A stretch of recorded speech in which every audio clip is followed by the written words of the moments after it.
longest uninterrupted series in all of college football. And today, it is homecoming here in Lawrence. We'll let the Jayhawks get away with that. They are 8-0, looking to run their record to 9-0 against the Nebraska Cornhuskers.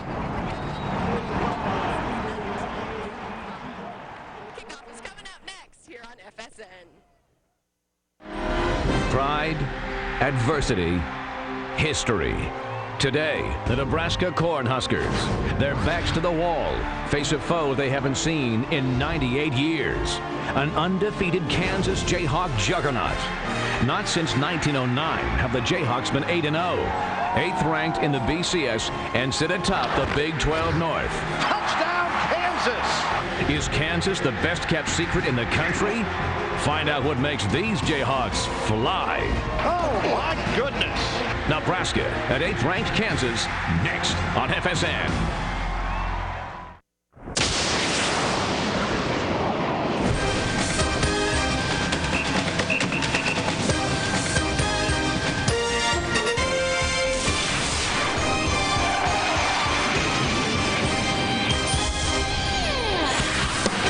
Welcome to Lawrence, a college football Saturday for the Dr. Pepper Big 12 Game of the Week. Today it's the Nebraska Cornhuskers and the 8th ranked Kansas Jayhawks. They're talking homecoming and BCS at KU. You betcha, folks. Look at the standings with 3 Big 12 teams. Oklahoma number 6, Kansas number 8, and their North rival Missouri right behind them. Welcome aboard, Bill Land, Dave Lapham. Glad to have you here at KU. And Dave, in a crazy football season, maybe the craziest example, these Kansas Jayhawks. And Bill, they've earned it. They've earned all this success. They're the epitome of the word team. They don't have any superstars. They're all blue-collar guys that outwork the opponent. They're disciplined. They're physically tough. They're tough-minded. They know where to be. They know what to do. They're playing fast, and they are fun to watch. And they are led by a small quarterback that proves that great things come in small packages in Todd Reesing. Todd Reesing is playing bigger than that 5', 10-inch, 185-pound frame. He is a fearless competitor. He'll extend and create plays with his feet, and he attacks the entire field, sharing the football with all his weapons. They are very, very balanced offensively because of this man. He wants to get it in the belly of these two guys, McAnderson and Jake Sharp. They've combined for over 1,300 yards rushing and 15 touchdowns. McAnderson, great vision, strength, quick feet. He's got tremendous balance, and Sharp is the change of direction guy. He's the home run hitter, so they have a definite change of pace at that running back position. For Nebraska, their woes have been well documented. This is a club that is struggling, lost 4 in a row. Head coach Bill Callahan realizing his job is in jeopardy. To add to it, injuries have decimated this team, including losing their quarterback Sam Keller. Yeah, and Joe Gans gets the nod today, and Joe Gans has got wheels now. Joe Gans runs a 4.5 40, so I don't think he'll be in the pocket much. And when he is, they'll go 3- and 5-step drops and get the ball out of his hands quickly. But they're going to move the pocket and give him a two-way go, stretch the perimeter of that Kansas defense. He's going to get the ball to this guy often. Marlon Lucky may be the most complete running back in college football. Rushed for over 800 yards. His next catch breaks Johnny Rogers' receiving record that was set in 1972. They're going to get him the football, screens, shovel passes, as many touches as possible, because this guy, he can run it, he can catch it. Bill, he's even thrown a 20-yard touchdown pass. He is the real deal. He may need to be a little lucky today against the stout KU defense that is among the nation's best. Emily Jones will have more on that on a homecoming Saturday in Lawrence when we come back on FSN.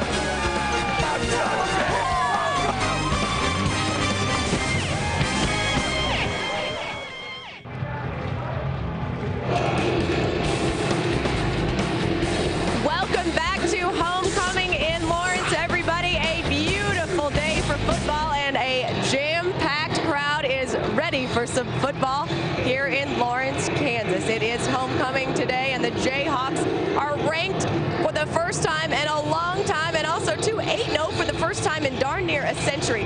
99 years to be exact, and if the Jayhawks are going to run that record to 9-0, they will rely heavily on that defense, as they have done all season long. Now, a lot of people thought their body stats were a result of that soft non-conference schedule, but the Jayhawks have not missed a beat 4 games into the Big 12 slate. Just take a look at those numbers. 6th in the nation in rush defense, 5th against the pass, 5th in total D, and 2nd in scoring defense, giving up just over 10 points per game.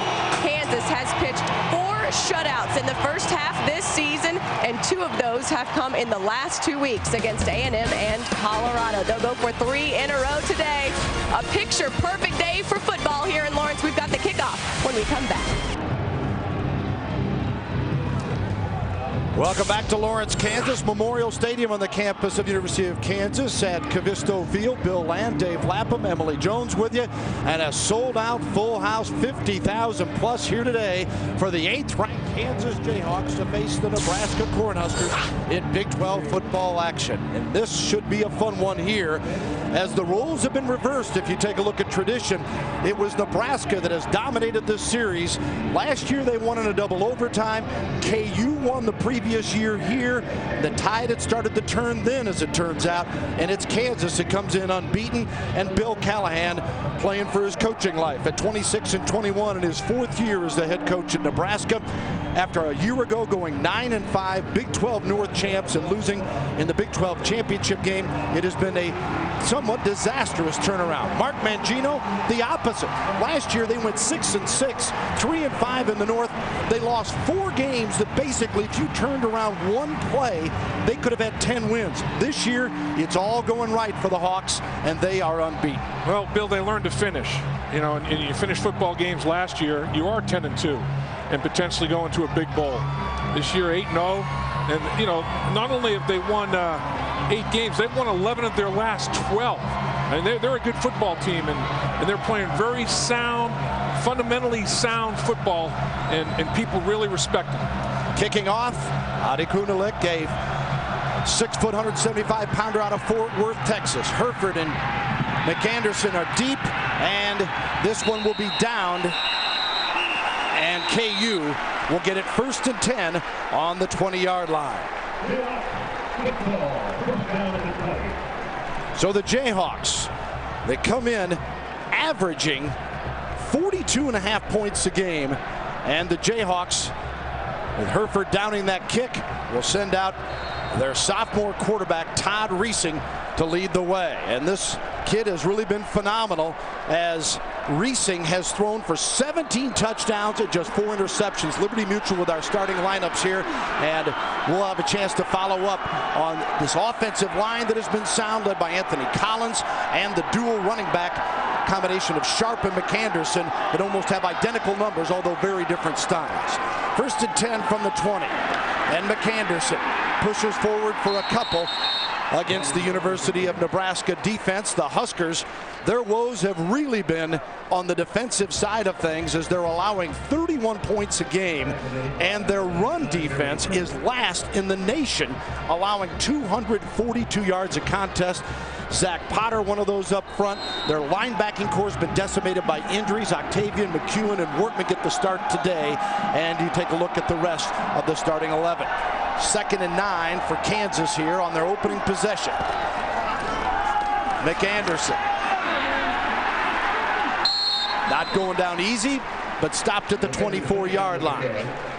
Yeah, when you look at this Nebraska defensive football team, they've been really racked by injuries at the linebacker position.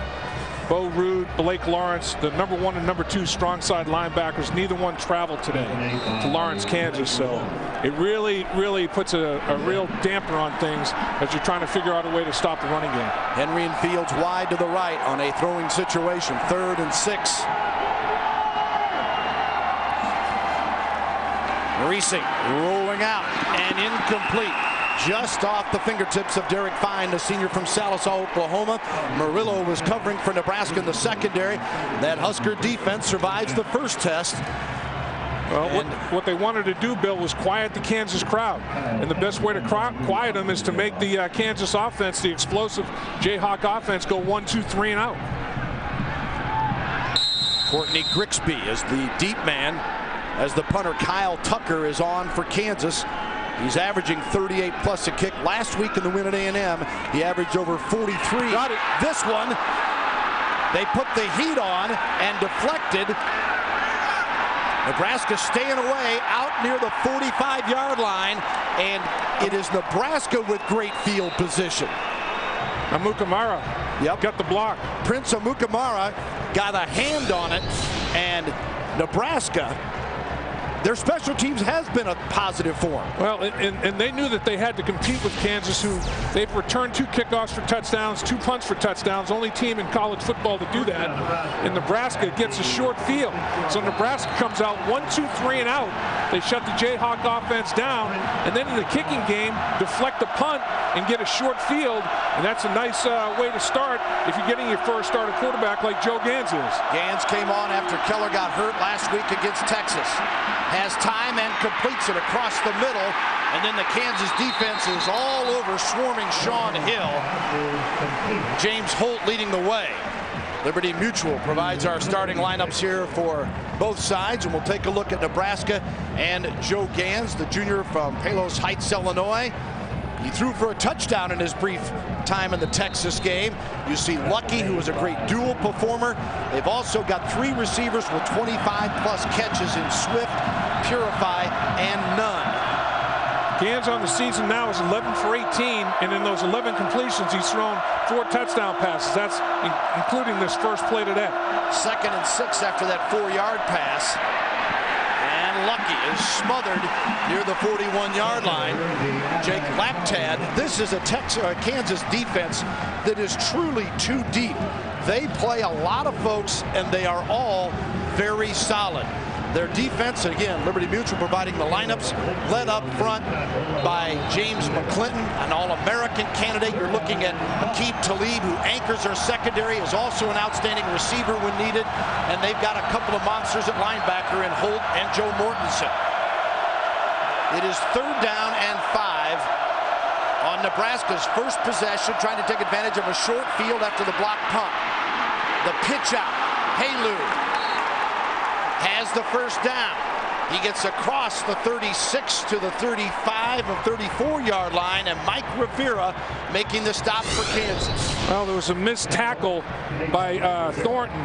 Justin Thornton was there to make the play, and he missed the tackle, overran the play, and the first down is registered after that miss.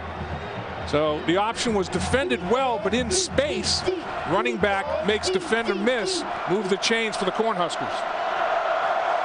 France Hardy comes wide left.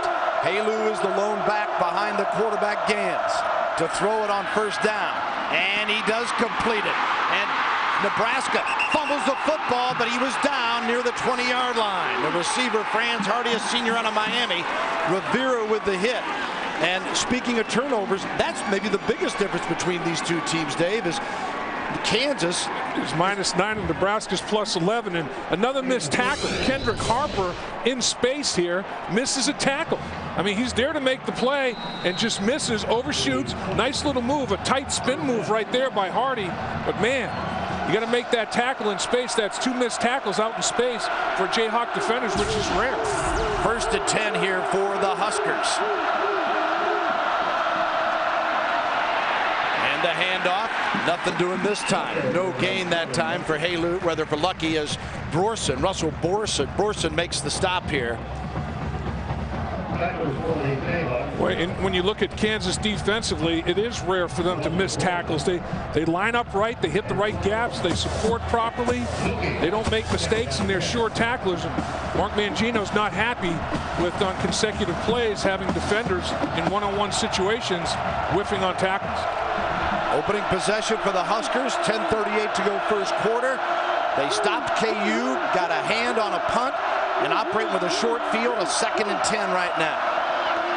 Play action, and Gans in trouble, and intended for Hill. Well covered there, though, as Holt again putting the pressure on. James Holt, 6'3", 220, a junior linebacker out of Altus, Oklahoma, who's been in double-figure tackles the last 2 games. Let's see what Bill Callahan comes up with the call on 3rd and 10, Dave. Little naked bootleg here, Bill. Not fooled at all. And nice defensive play right there by Resby at safety, making a play on the tight end, not allowing him an opportunity, Sean Hill, to make a play on the football. Big down right here for both football teams. 3rd and 10. Lucky right next to Gans. Out of the gun this time. Gans' first start this season. And it is complete inside the 5-yard line, and Nebraska knocking on the door with Purify on the reception. Mortensen makes the tackle. Maurice Purify getting his 34th reception of the season. On this particular play, Jake Lapdad got a hit right up the middle. They ran a twist, end tackle twist. Lapdad comes through clean and makes the hit, and that's a courageous quarterback. Gans throws the football with Lapdad in his face and throws the strike. And that's just an outstanding play by a quarterback under duress. First down and goal to go from the 3. Phillips leading the way for Lucky, and Lucky is stacked up. Well, I don't think he got anything. Holt again leading the way for Kansas. And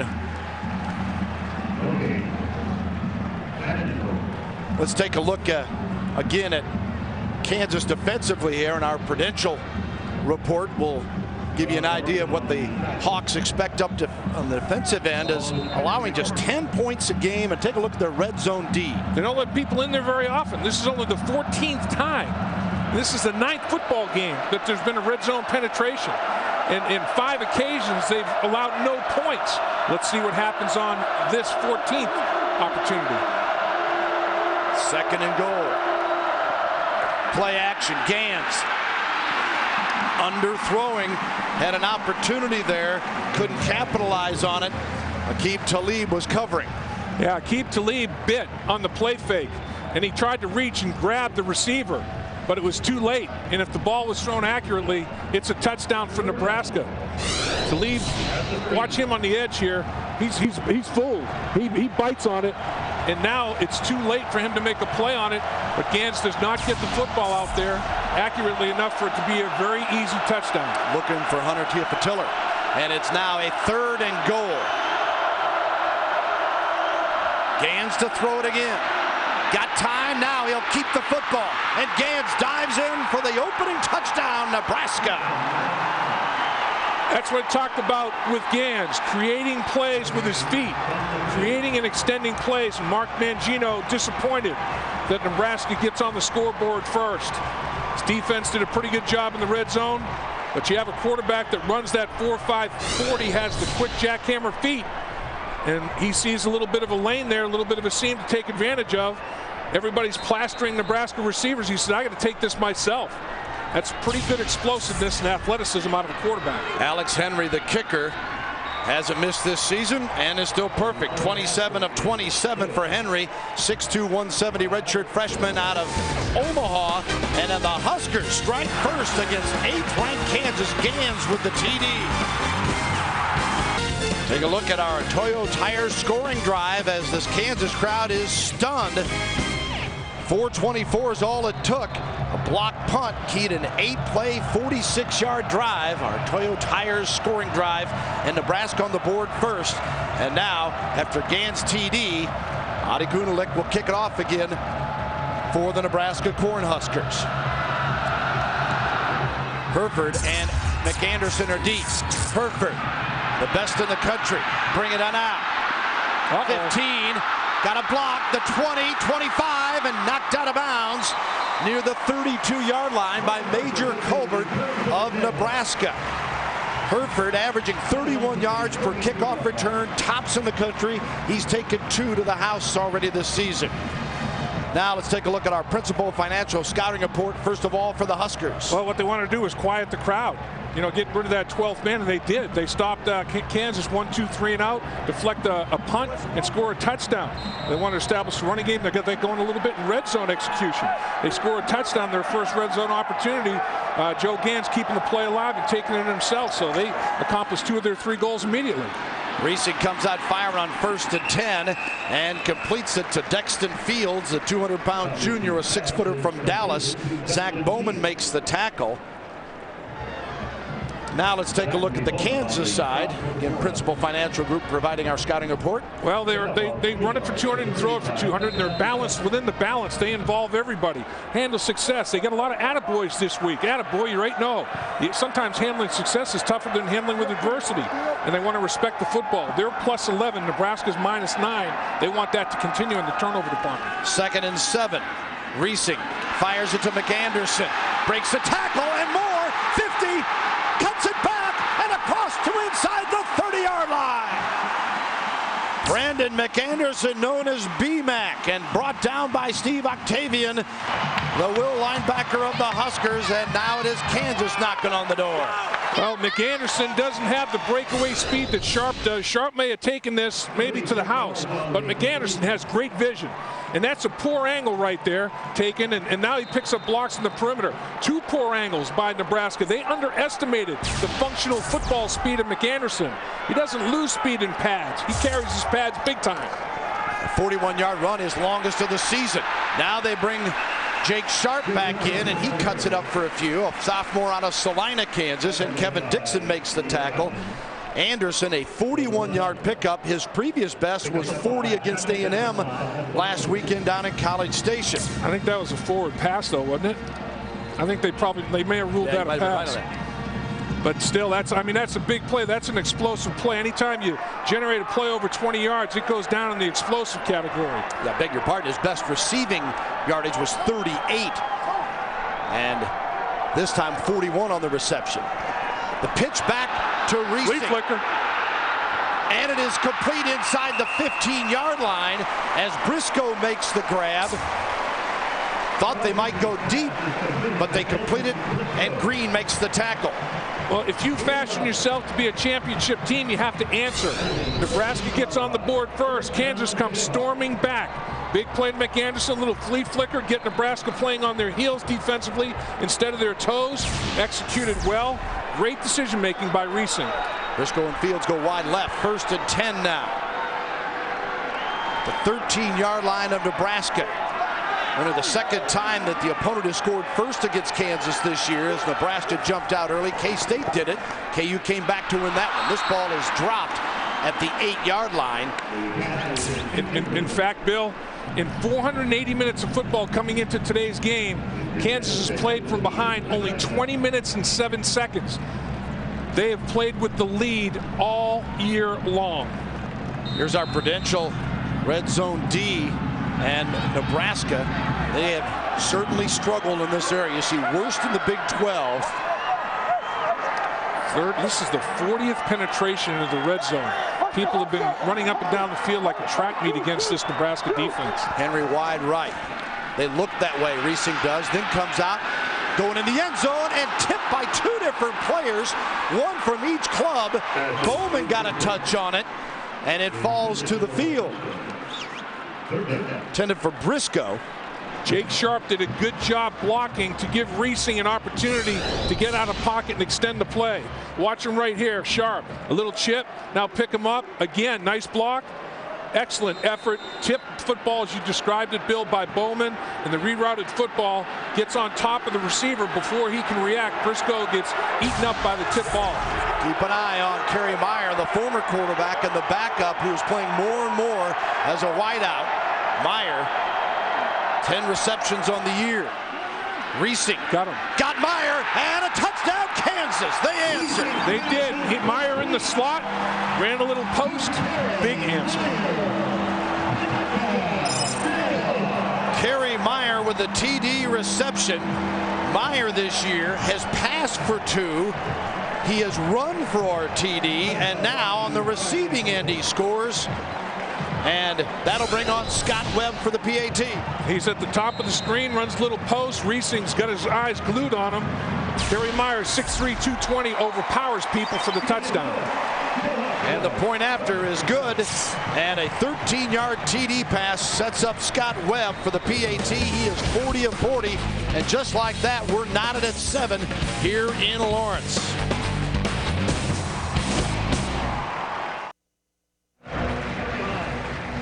Well, you'll wonder how Kansas would answer when Nebraska jumps out on top after blocking a punt and then a short drive. Well, how about that?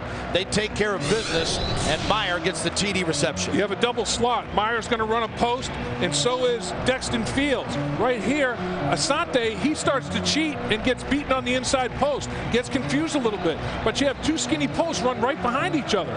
It's amazing. And Kansas scores a touchdown, well executed, gets Asante fooled a little bit, jumps to the outside, makes an easy lane for the quarterback receiver Meyer to take advantage of it. Toyo Tire scoring drive, 68 yards, took just 2:10. Now the kickoff, and the ball goes to Grigsby on the kick from Webb. To the 25, and then into a pile near the 30-yard line is Courtney Grigsby, a 5'9", 170-pound senior from Omaha. Chris Harris made the stop for the University of Kansas, and 8-yard return. So with 6:32 to go in this first quarter, 7-7, and we'll see how Nebraska answers as they get their second possession. And Kansas doesn't like playing from behind. As I mentioned, 480 minutes of football coming into today, behind for just 20 minutes of it. They weren't behind for very long. Nebraska scored. Kansas came roaring right back down the field to tie it up. They don't like being behind people. 1st and 10 for Gans, and he tucks it under, and he's hit hard as they close quickly. James Holt making the tackle for the Jayhawks. Gans last year a backup to Zach Taylor, completed 54% of his passes for 122 yards and 3 TDs. This first down marker is brought to you by Overstock.com. Your entire order ships for just $2.95 at Overstock.com. Live better with Overstock.com. It's all about the O. You know who showed me something that first drive, Bill, was Joe Gans. Jake Lapdad was right in his face, and he completed a ball under pressure, and then he extended the play and took it to the end zone for himself for a score. He's creative back there. 2nd and 5, and the handoff right up the middle and to the 38-yard line. Lucky stopped by Rivera and Holt in that KU defense.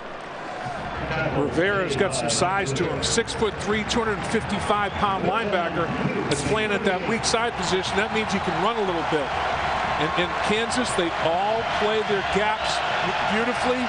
Gap control responsibility, get off blocks, and usually tackle very well.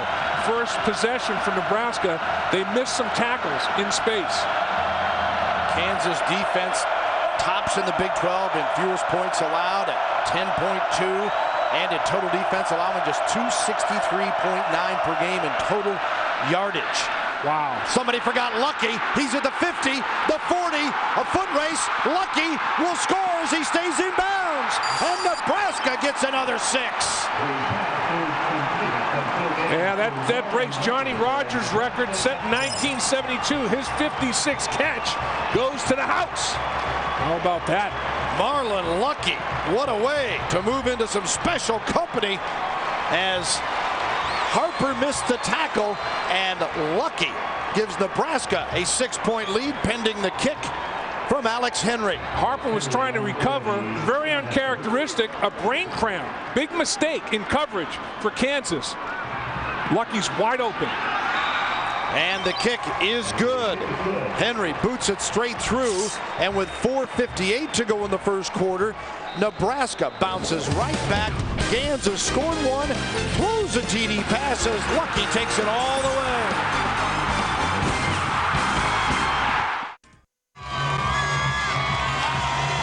Welcome back to Lawrence, Kansas. What a start. Touchdown, touchdown, touchdown after the opening possession of Kansas was stopped with a blocked punt. And this time Lucky 62 yards on the receiving end, and the Toyo Tire scoring drive, if you'll call it that, zip 134, and it took just 3 plays. That's Lucky's second touchdown reception of the season. He's rushed for 6, now he's caught 2. He's a touchdown maker himself, big play guy, and we'll show you what happened, how he got so wide open after the kickoff here. Yeah, Kansas is going to look at the game tapes and go, wait a minute, we didn't catch any breaks. Herford takes it at the 2. 15, looking for a block, and now brings it over the other side. He's at the 30, the 40, and Herford near midfield scampers out of bounds, and Kansas is sitting pretty again. Anthony Blue was the cover man. Let's go back to that touchdown, and Dave, let's show him what you're talking about. Yeah, this is the old pick play. Watch Maurice Purify come down and pick off Holt. Holt's faking a blitz. He knows he's got Lucky out of the backfield. Holt tries to come out. Purify picks his bones clean. It's not supposed to be allowed. Boom, picks him clean. And there goes Lucky off to the races. Nobody in the vicinity, and trying desperately to close the gap and make a play as Harper, but Lucky can scoot, and he was Gandhi. And a 48-yard kick return sets KU up 1st and 10 at the 50. Reesing unloads Jones, and incomplete. Let's check in now with John Radigan and a Dr. Pepper game break. All right, Bill Land, thank you very much. Ohio State trying to run their record to 10-0, and they get the touchdown pass from Todd Beckman to Brian Robisky. He's the son of the great Terry Robisky, formerly of LSU, an NFL career, and now a coach with the Dolphins. He coaches wide receivers. He's got to be proud of his son. Ohio State up 7-3. Thank you, John. Look forward to keeping us up to date throughout the afternoon. Henry, one of the wideouts, is Reesing, tossing, looking, got him, and Henry makes the reception. Boy, what a nice touch pass and great reception at the 30 of Nebraska. Murillo covering. Murillo at 6 feet, and Henry's at 6'4". And at this point, Reesing's saying, I'm going to get it airborne and let my bigger receiver make the contested catch. The problem that took place there, Murillo never turned to find the football. Henry, their leading receiver, coming in with 32 for 585 yards, tops on the KU charts in both categories, and a 1st and 10 at the 30 for the Jayhawks. And the handoff to Sharp, cuts it right back up and gets it across the 25 to the 24-yard line. John Radigan filling us in Ohio State. Let's send it down now to Emily Jones with a little bit more on this one. Well, guys, as you know, Nebraska's problems this season have been well chronicled, but in talking to Bill Callahan this week, he said, you know what, we've got a great group of kids, and this group of kids does not give up. We try to harp on the things that are going right. A few things are going right for the Cornhuskers today as they are on top in this one. You know what else he said, guys? You know what, sometimes you just got to be a little lucky. He's got a good lucky, and he has had some good luck today as well. Here's the end around, and Henry, he may score, bumped out of bounds near the 1-yard line. Boy. Man, we're talking about defense. Nobody's playing any defense. The offenses are owning this thing. Both offensive coordinators are in a great groove. Ed Warner with a great call. Watch the blocking on the edge here. Great block right there.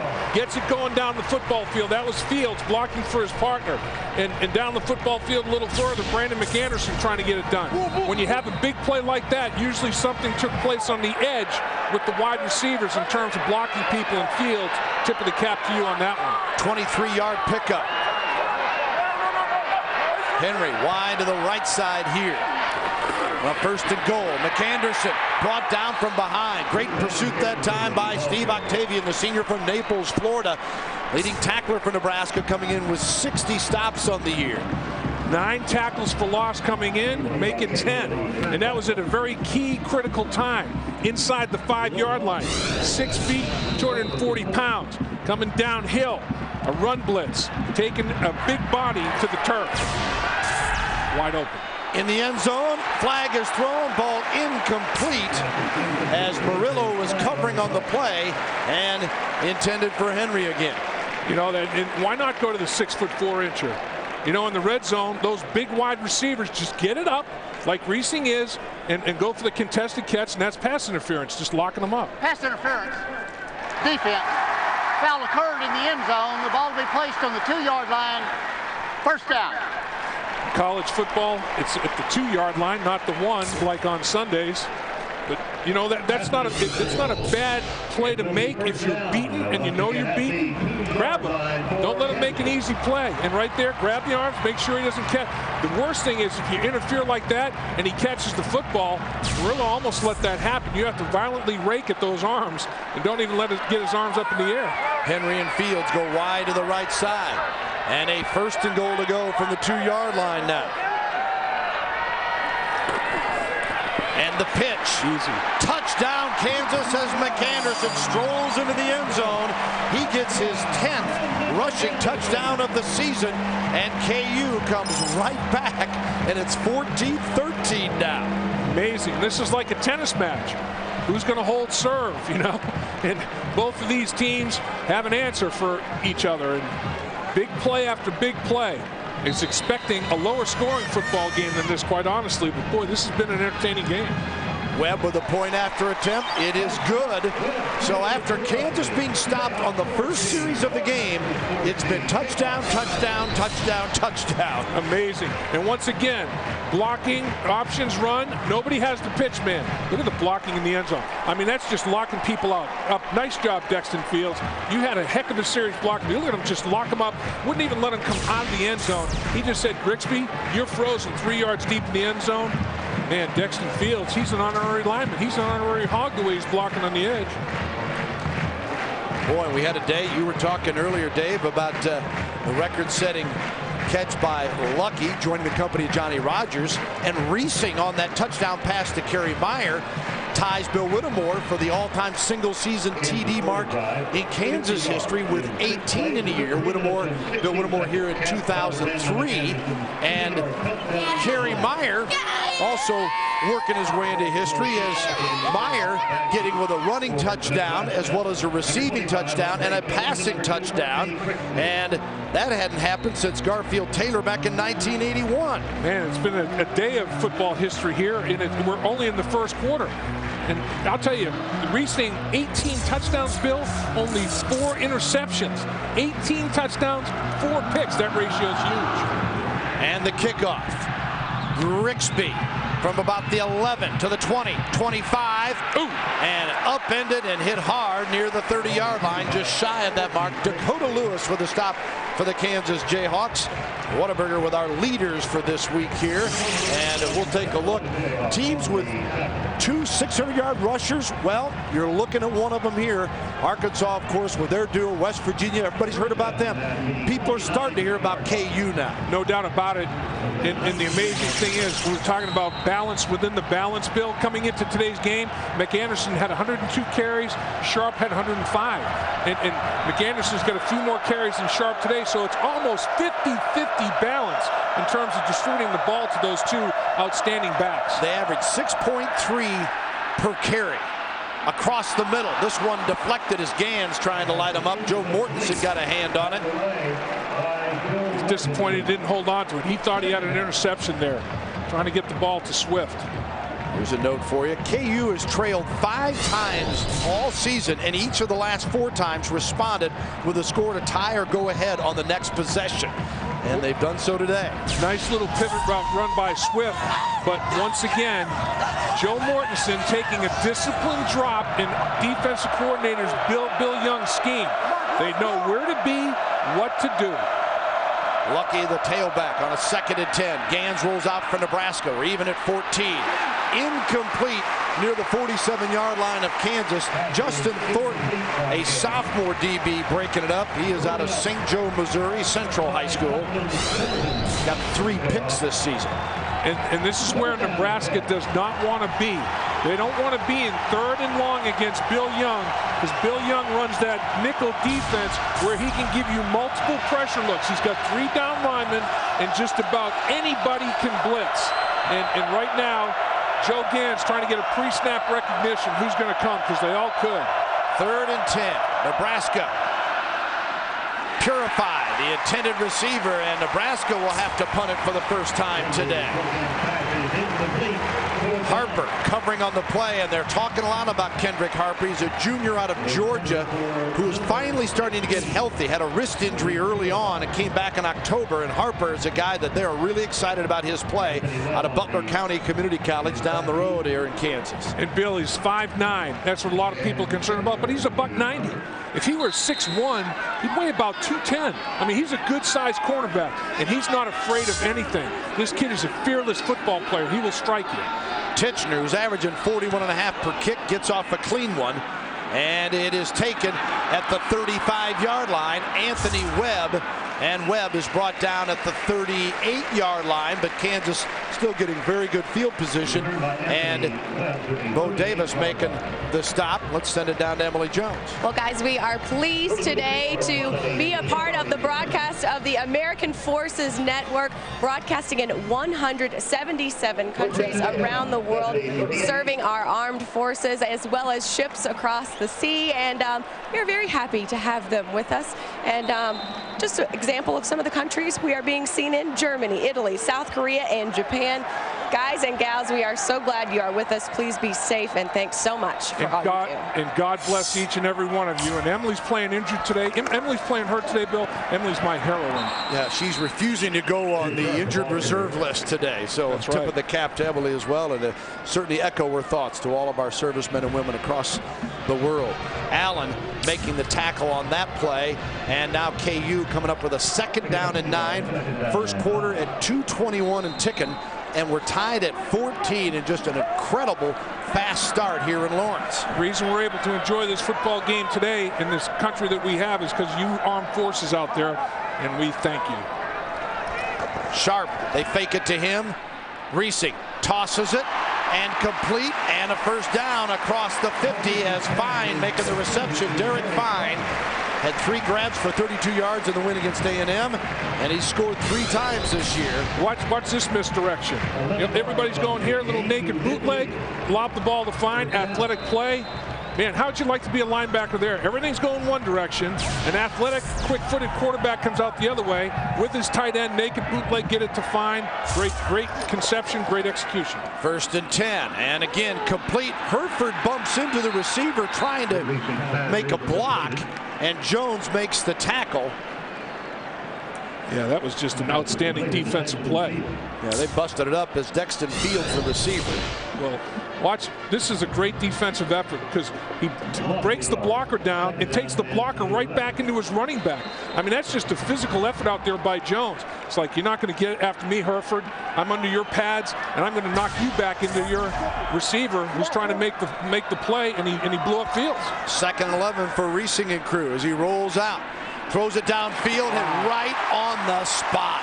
I'll tell you what, they originally listed him at 5'11", 200. They say he might be 5'9". It doesn't matter. This guy can play. He can play, and get him out of pocket.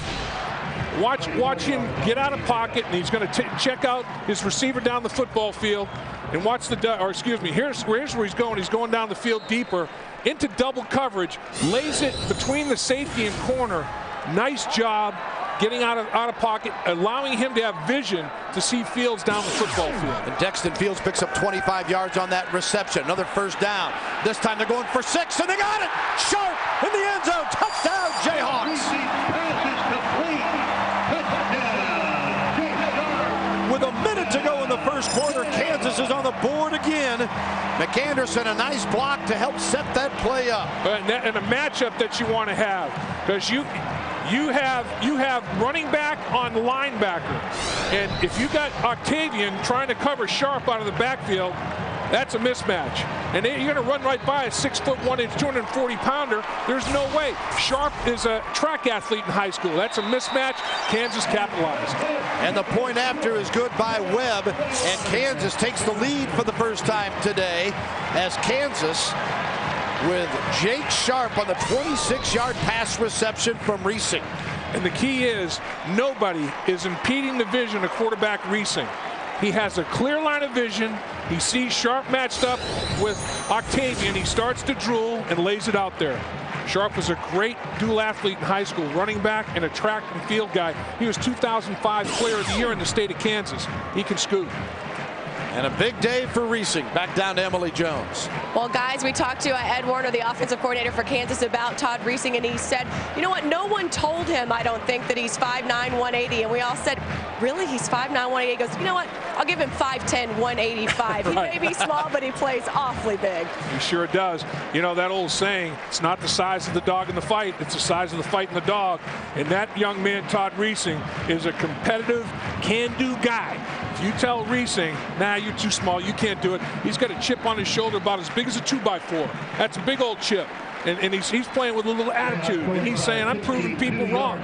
He's like Drew Brees. I mean, he's like Chase Daniel. They were all said, you're too small.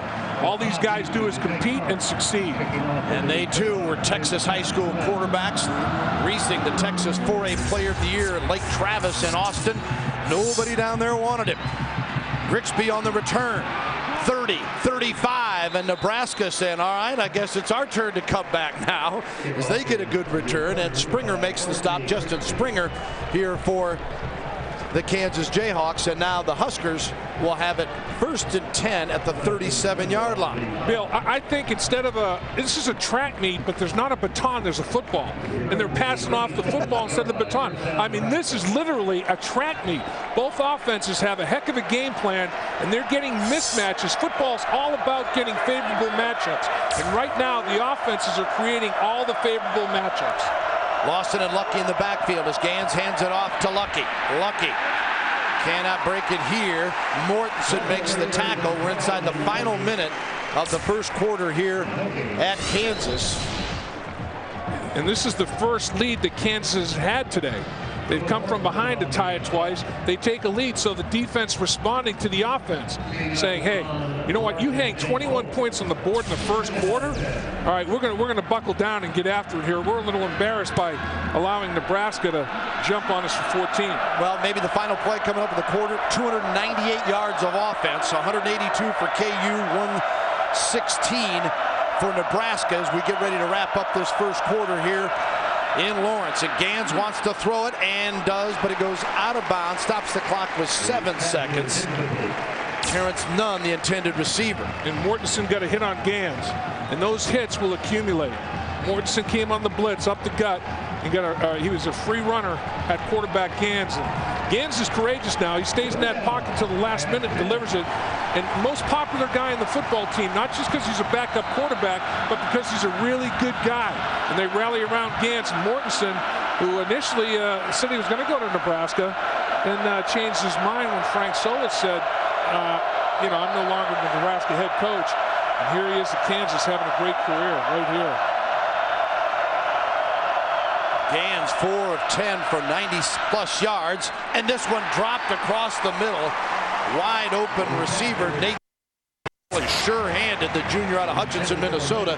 Can't find the handle this time. Sadiq Muhammad was covering for Kansas, and there's 2 seconds to go now in this first quarter, and Nebraska will kick it away. A slight breeze, but wind really not much of a factor in today's kicking. If he catches that, he might have had the first down. I mean, the ball thrown slightly behind him, and if he catches it, the ball's out in front. I'm not sure Muhammad takes him down. Gans threw the ball slightly behind Swift, or they might have been still on the football field. Anthony Webb, a sophomore out of Dallas South Oak Cliff High School, is deep on Titchener's punt. Webb dropped it, picked it up, and then rocked hard near the 30-yard line, and Tanars is the one that made the stop there for Nebraska. And a wild first quarter is finally over here in Lawrence, Kansas at Memorial Stadium, Cavista Field. It is Kansas, the 8th-ranked team in the country by any poll. They lead it 21-14. We'll be back after this word from Dr. Pepper, your local Dr. Pepper bottler. What a first quarter here in Lawrence. There's the KU possessions, a punt that was deflected and blocked, and then they answered with touchdowns of 68-yard drives, 50 and 62, and the Jayhawks have the lead 21-14 as we start the second quarter, and Jake Sharp and Meyer come in to join Reesing in the backfield as Sharp, the lone back, now beside quarterback Reesing. And Sharp, who's got a touchdown, gets the carry here. Not much happening though as Grigsby makes the stop. Meyer, McAnderson, and Sharp have scored for Kansas. Gans and Lucky have scored the TDs for Nebraska. And a back and forth first quarter. And now KU a 2nd and 9 from their 31. Here to start the second after that first run by Sharp. Flag is thrown. Sharp on the receiving end, and he is brought down after a couple of hard-earned yards. Grigsby making the tackle, and we'll sort out the flag. I think Kevin Dixon was in the neutral zone, the big defensive tackle for Nebraska, but was he drawn in the neutral zone or did he jump?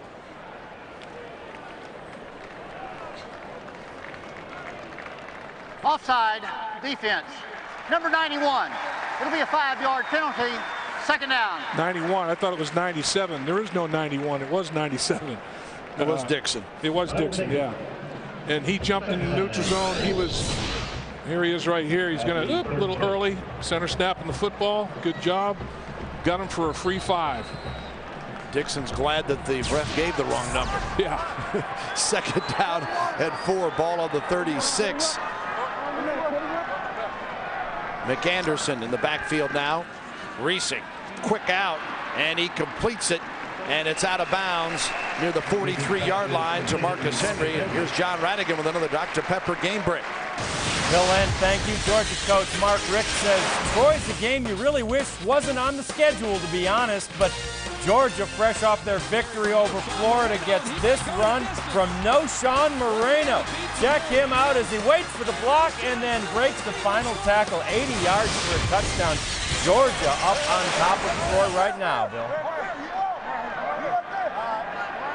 All right, thanks very much, John. Troy certainly caught the attention nationally when they beat Oklahoma State in the non-conference portion of the season. And the Cowboys got a big one tonight against Texas down in Oklahoma. As here it is Kansas and Nebraska. Meyer, the receiver on this play. Green covering. And Kansas will hurry up here, picking up 4 on the play. It's amazing. Kansas looks to the sideline for the offensive call. Nebraska's defense looks to the sideline for their defensive call. When you're in this no huddle, spread attack, up-tempo offense, you have to make adjustments. And Nebraska's getting their calls without a huddle as well, defensively. 2nd down and 6 for Kansas. Reesing finds Henry. And short of the first down, well, we'll see where they spot the football. They got a little bit of a break. T.R. Green makes the tackle near the 47-yard line. There's a flag on Kansas. I think they might be calling fine for, or are they going to call Octavian? Octavian and Fine were locked up. Maybe they're going to call Octavian for holding Fine, or else Fine for offensive pass interference. Let's see which way it goes. Defense, number 5. The hold occurred on an eligible receiver. 10-yard penalty from the previous spot. Automatic first down. Well, that's on Murillo, if that's the case.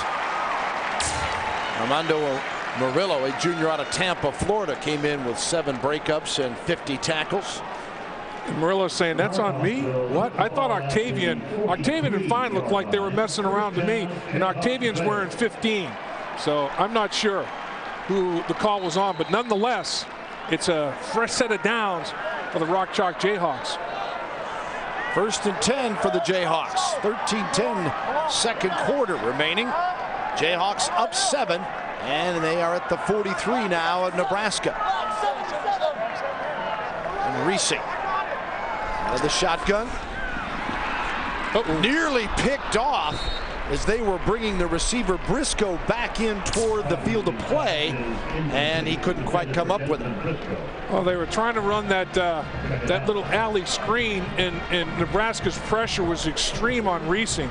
He had no time, no opportunity to throw the football, and here unblocked. That's the big boy. That's Zach Potter at 6'7", coming from the backside and making life miserable for Reesing. He had to throw the football before he really wanted to.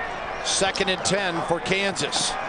And McAnderson, they had almost a fumble with Reesing on the handoff, and McAnderson stopped near the 42 as Sue makes the tackle for Nebraska. 3rd down and 10. This is where you don't want to be as an offense. You don't want to be 3rd and 10. You don't want to be 3rd and 7 or more, because defensively you can be very creative with your pressure packages. McAnderson lines up with the quarterback Todd Reesing. 3rd and 10 at the 43. They come after it. He's got a man, and it is complete. And that will move the chains as once again Dexton Fields on the receiving end this time. And they'll mark it inside the 30 at the 28-yard line. Larry Asante covering in the strong safety spot. Good job picking up the blitzer. They sorted out. Crispy gets picked up. Offensive line doing a good job. The route is run, getting out of his break very effectively. Fields creating some separation. Found a soft spot in the zone. Nice effort. Good. It all started up front, picking up the blitz, giving Reesing vision to see downfield. 1st and 10. They fake to Sharp. Reesing got time now. They chase after it. Fired in the end zone. It's a jump ball and out of play. Intended down there for Marcus Henry. He had 2 down there. Briscoe was down there wide open long before Marcus Henry came in the area. Well, you know, when you've got guys like Briscoe at 6'3" and Henry at 6'4", and both athletic, get up in the air against those shorter DBs, that's not such a bad play, Dave. Watch how open he gets. I mean, they let him go. That's who I was like, wide open. And I'm thinking, that's where he's going, but the ball sails. I mean, I don't think he saw Briscoe. If he had seen Briscoe, the ball would have gotten out a lot earlier, and Briscoe's there for an easy 6. Broken coverage by Nebraska. Kansas up 21-14, looking for more after being down and trading scores. They lead it by 7. Reesing runs right through the defense, and he's got a first down as Octavian makes the tackle. I'll tell you, He can accelerate, and when he makes his mind up, he gets after it. This guy has got a capital C on his chest for competitor. He is a playmaker.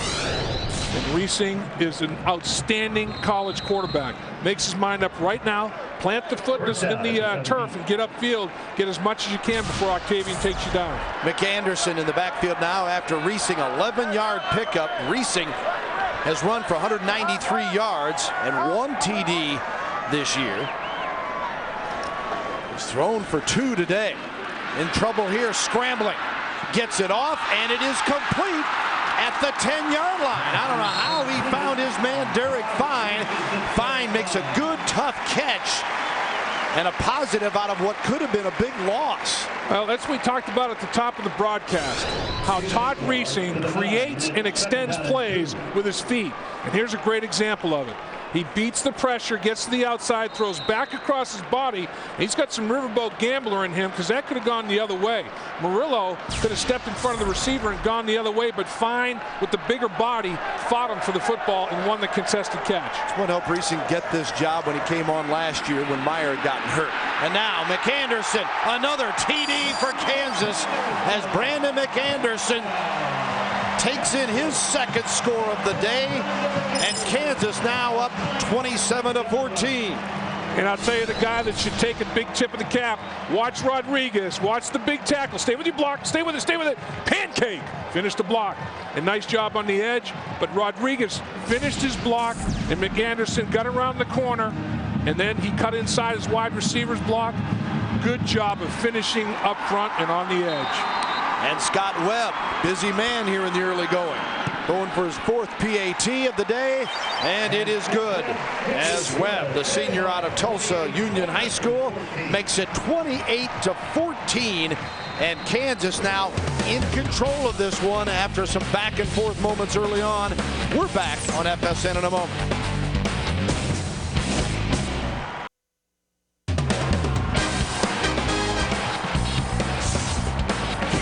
Beautiful day, homecoming here in Kansas. McAnderson gets his second touchdown of the day. And yeah, production is what counts. 6 rushes, 13 yards, and 2 TDs as Kansas got him standing again for the kickoff. What's new? 28-14 with 10:34 to go in the second quarter. Bill Land, Dave Lapham, Emily Jones with you on FSN College Football Saturday. This just one of a couple of huge Big 12 games we've got for you. Don't forget later on from the Rocky Mountains, it is Missouri and Colorado in a key Big 12 North game. Grigsby will not return that one. Let's send it down to Emily Jones with a pretty successful coach in his own right, the basketball coach, Bill Self. That is right, and Kansas largely known as a basketball school, but Bill Self, I would imagine you don't mind sharing the spotlight this time of year. I hope we're both. You know, football team's just doing great, and you can tell by the atmosphere and the number of people here, it's just great for our school. The only program in the nation to have men's basketball and football ranked in the top 10. You guys are top 10 preseason. What does this do for your program? Well, I think it's great for recruiting, and it's great for all the sports to get exposed by football. And we're getting a lot of national exposures now, and it's just good for everybody. There's a new energy and enthusiasm on campus right now. Personally, Mark Mangino has done the right things. It's hard not to root for him. I would imagine good to see him doing so well. Oh, yeah. You know, we pull for everybody, and he's been a great supporter of our program, and, you know, we're obviously good friends, and we've tried to be a great supporter of his. But really, there's only one team right now in the top 10, and that's his, because we haven't played anybody yet. But hopefully we can play at the same level his guys have played to. Finally, Coach, expecting big things out of your team this season?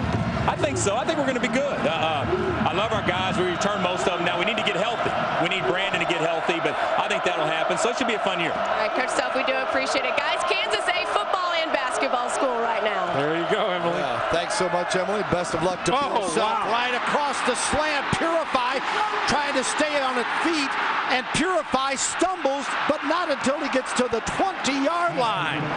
Maurice Purify from Gans. Harper was the tackler. Harper, he stayed with him and stayed with him. Purify couldn't shake him. And he stiff-armed him and lost a little bit of balance, and Harper stayed after him. But it was just a simple slant. Got inside of Harper, and Harper's desperate now. I have to stay after him. Purify's trying to push him away. Get away, get away. He was going to try to push him by him and cut behind him. He stiff-arms now. He says, let me try the other thing. Let me slow down and try to push you by me. Oh, no, I lose my balance and down I go. 60 yards, his longest reception of the year. And Nebraska down 2 touchdowns, saying we better get back on the board. It's first and 10 at the 20. Coach Mangino saying don't give up that inside to Purify. The fake to Lucky. Gans in trouble, escapes the rusher. Keeps it 25 and out of bounds at the 20-yard line. You know, Dave, before the game, it's fun visiting up people in the press box talking about Kansas and Bill Self and basketball. Somebody from Nebraska said, how many days to the season opener in basketball? Right. That's what they used to say here at KU. The rules have been reversed this year. And this is fast break basketball on field turf. I mean, there's a ton of big plays. I mean, this is like finishing the fast break. And let's take a look. There's what we're talking about. Emily mentioned it. Kansas, the only 2 programs, football and basketball, in the top 10 preseason basketball and currently in football. And Texas is in the mix as well, and took 15 in each. And a timeout is called here with 9:50 to go in the half. 28-14. Nebraska knocking on the door again. And we'll take a brief break and be right back with more here at KU. Today here in Lawrence, Kansas, on a beautiful homecoming Saturday afternoon. Oh, you got that right. 28-14 Kansas, but Nebraska a 2nd and 9 on the Jayhawks, 19 with 9:50 to go in this first half.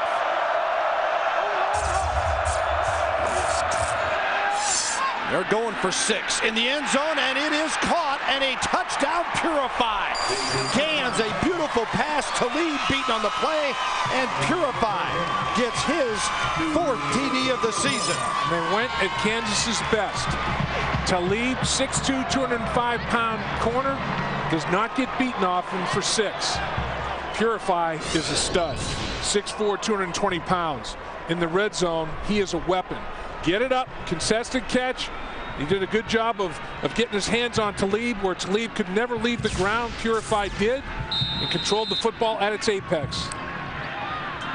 Here comes Henry for the PAT, and Alex Henry takes care of that. So Nebraska, after giving up 3 touchdowns, comes back and scores here, and it's 28-21. We'll be back after this word from Dr. Pepper and your local Dr. Pepper Bombers.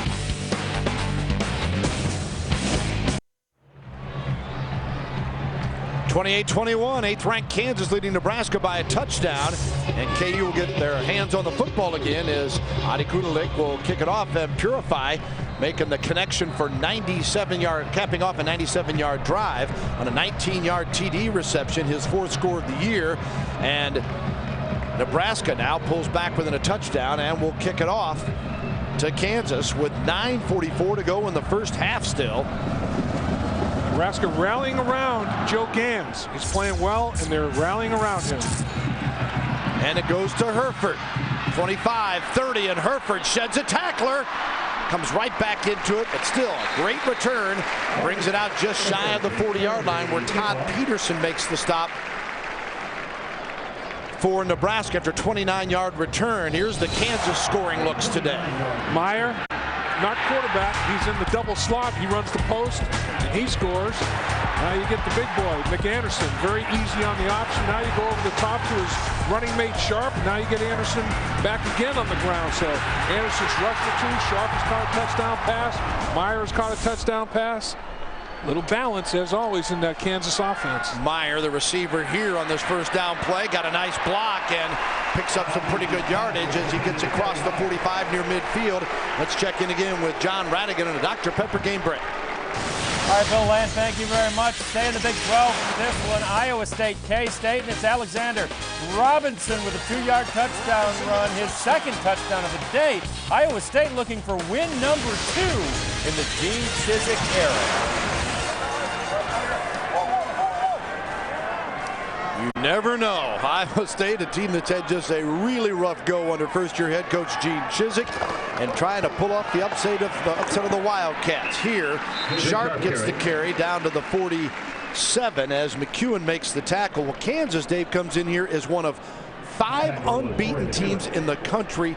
No one would have thought that back in August. They are 8-0, and they're the only unbeaten in the Big 12. and trying to point toward a showdown with Missouri in the season finale at Arrowhead Stadium. How about the Big 12 North? 2 representatives in the BCS top 10.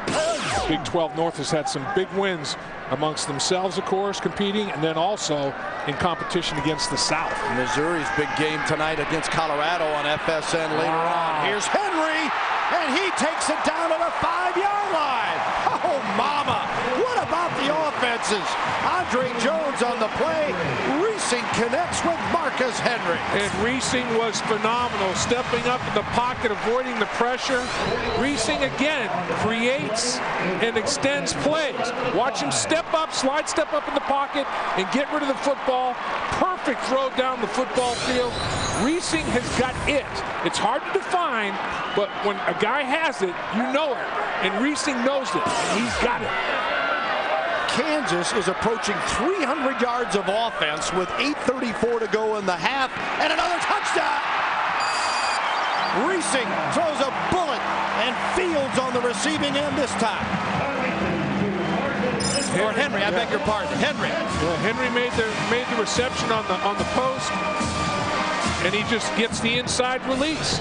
And the defensive backs are giving up the inside too easily. And Reesing just right away seeing it, defensive back flat-footed, gives up the inside, no help, easy pitch and catch. And Scott Webb for the PAT, and it's 35-21 as Kansas, just a minute 14 seconds after Nebraska scored, KU says, take that. Jeez. They're loving it here in Lawrence, Kansas, 35-21 as the Jayhawks lead it by 14 with 8:30 to go in the second quarter. A sellout homecoming crowd for the 8th-ranked team in the nation, the Kansas Jayhawks. But their defense that was allowing 10 points a game, it's given up 21. And we're midway through the second quarter. Both defenses are getting taken apart. The offenses are getting every matchup that they want to get. Webb kicks it off. Andre Jones drops it, picks it up. Jones dances 15 and hit at the 17-yard line as Kansas makes the stop there. We'll see how Nebraska answers this time. The last 2 scoring drives, Dave, 4 plays at 61 yards in a minute 7 for KU. The one prior to that was 80 yards, 4 plays in 50 seconds for Nebraska. I don't think any of these, let's see, there have been 8 touchdowns scored in this game. None of these touchdown drives have been more than 7 or 8 plays. There have been no double-digit play drives. Let's send it quickly down to Emily Jones with more on Marcus Henry. Well, guys, Marcus Henry was voted by his teammates in the preseason as the player most likely to surprise. Coming into today, 32 catches, 585 yards, 3 touchdowns. You can add another one to that number. And also, his nickname is the Mute. They say he doesn't talk very much, but his actions definitely speak louder than any words could. Yeah, Emily, the coaches and players say he's got the best hands on the team. He's showing it. Big playmaker. He's got some height as well. I mean, a lot of big receivers in this game. Marcus Henry is big guy, 6'4" How about the total offense, Dave? Nebraska has 196 yards of offense. Kansas has 298. Jeez. There's 8 minutes and 17 seconds to go in the second quarter, folks. Not in the game, second quarter. 2nd and 10 for Nebraska from the 17. Expect the big play. Across the middle this time, and again it is not purified, beg your pardon, as the reception is made out near the 29-yard line. Harris makes the tackle on hold. First down markers brought to you by Overstock.com. Save up to 70% on brand name products. Live better with Overstock.com. It's all about the O.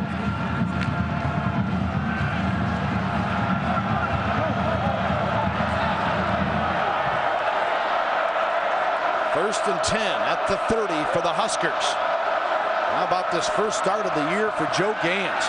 Play action. Throwing it here. Nearly picked off. Was that Holt that got a hand on it? Yes. James Holt in the linebacker spot, moving back in that secondary.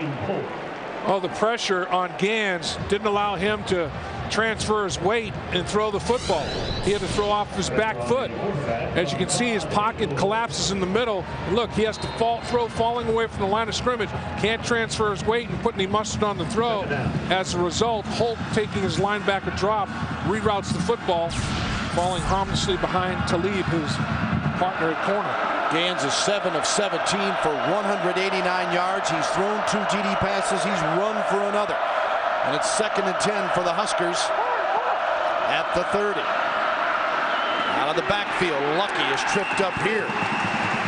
At the 26, says Aqib Talib. Read it well and stayed with it, made the stop. And no gain. That's his 8th completion at Gans. 8 completions, so he's got 18 on the season, and he's got 6 touchdowns off of those 18 completions.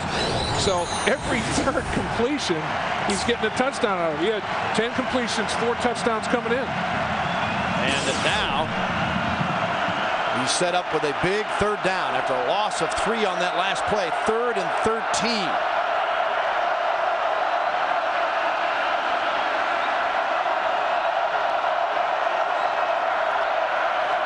Gans across the middle, nearly picked off by Talib, intended for Hardy, and Kansas will celebrate. They finally stopped Nebraska. Yeah, it's rare that anybody punts the football. The punters today, it's going to be tough for them to earn a letter because both of these offenses are staying on the football field. When the defense finally gets off the field, they go celebrate. That's a rarity.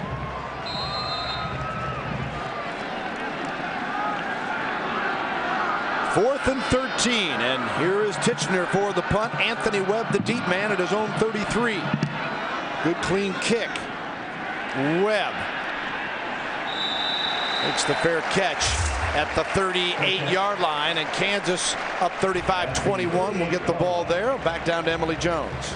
Guys, today is a very special day in the college football world. It was November 6th, 1869, when the very first college football game was played. It was between Rutgers and Princeton.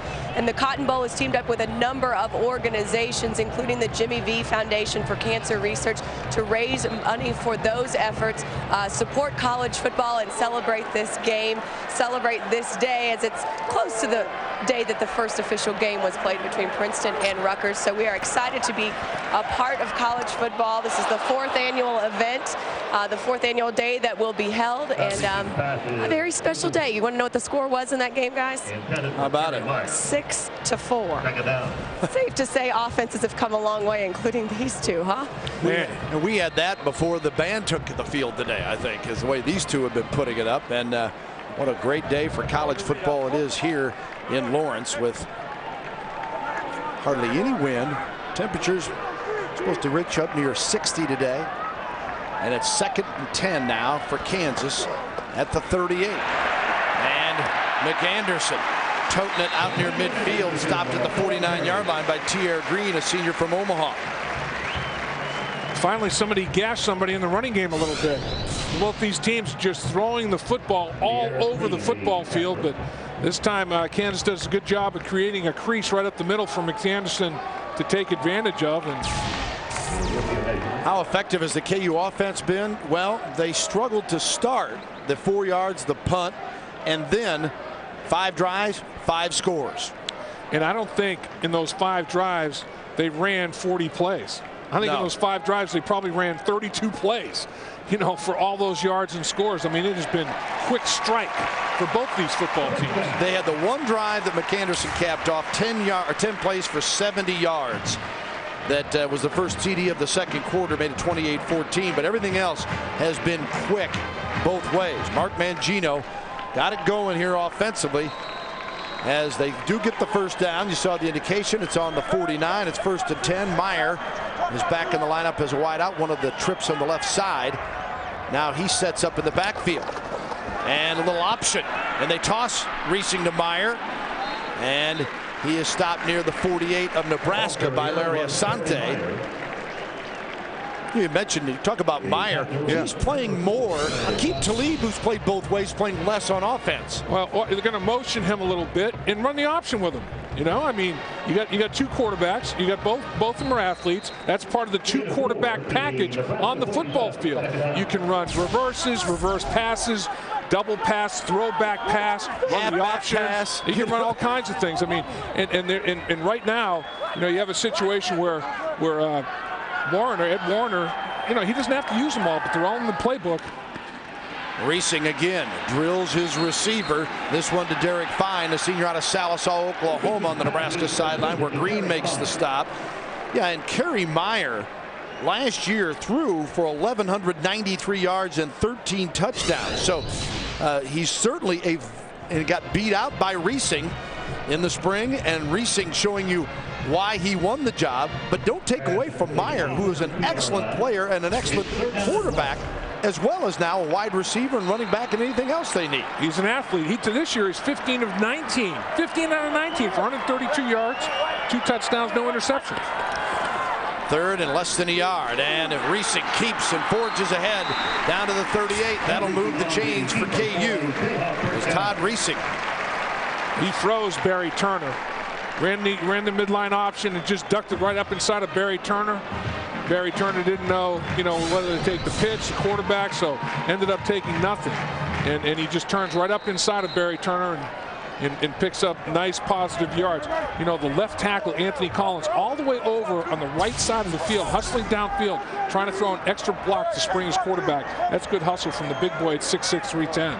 Reesing 3 TD passes today. Hands this one off to McAnderson, who has scored 2. And he is stopped at the 37-yard line. Octavian making the tackle. Todd Reesing is a guy that was announced this week. He's one of the semifinalists, one of just 15 for the Davey O'Brien Award, along with 3 other Big 12 quarterbacks, Bradford from Oklahoma, Harold from Texas Tech, and Chase Daniel from Missouri. Who'd have thought that going into this season? They didn't even know if Reesing would start, leave alone having a chance to be a national award winner.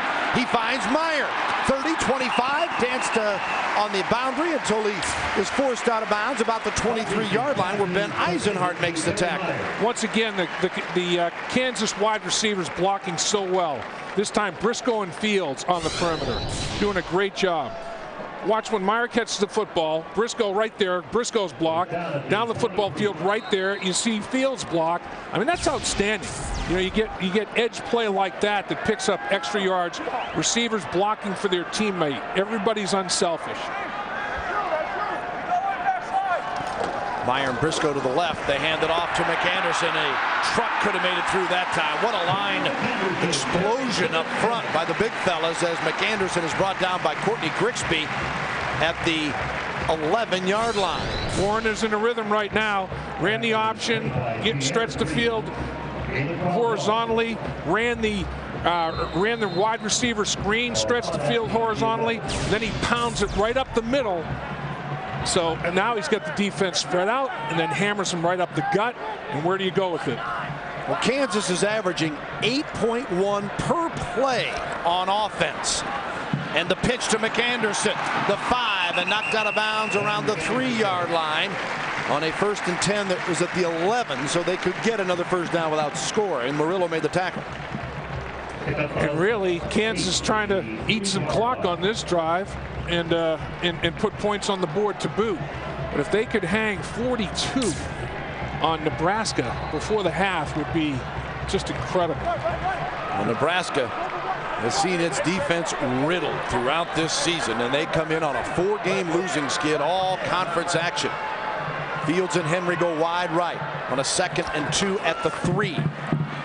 And in the end zone, incomplete, trying to connect with Fields.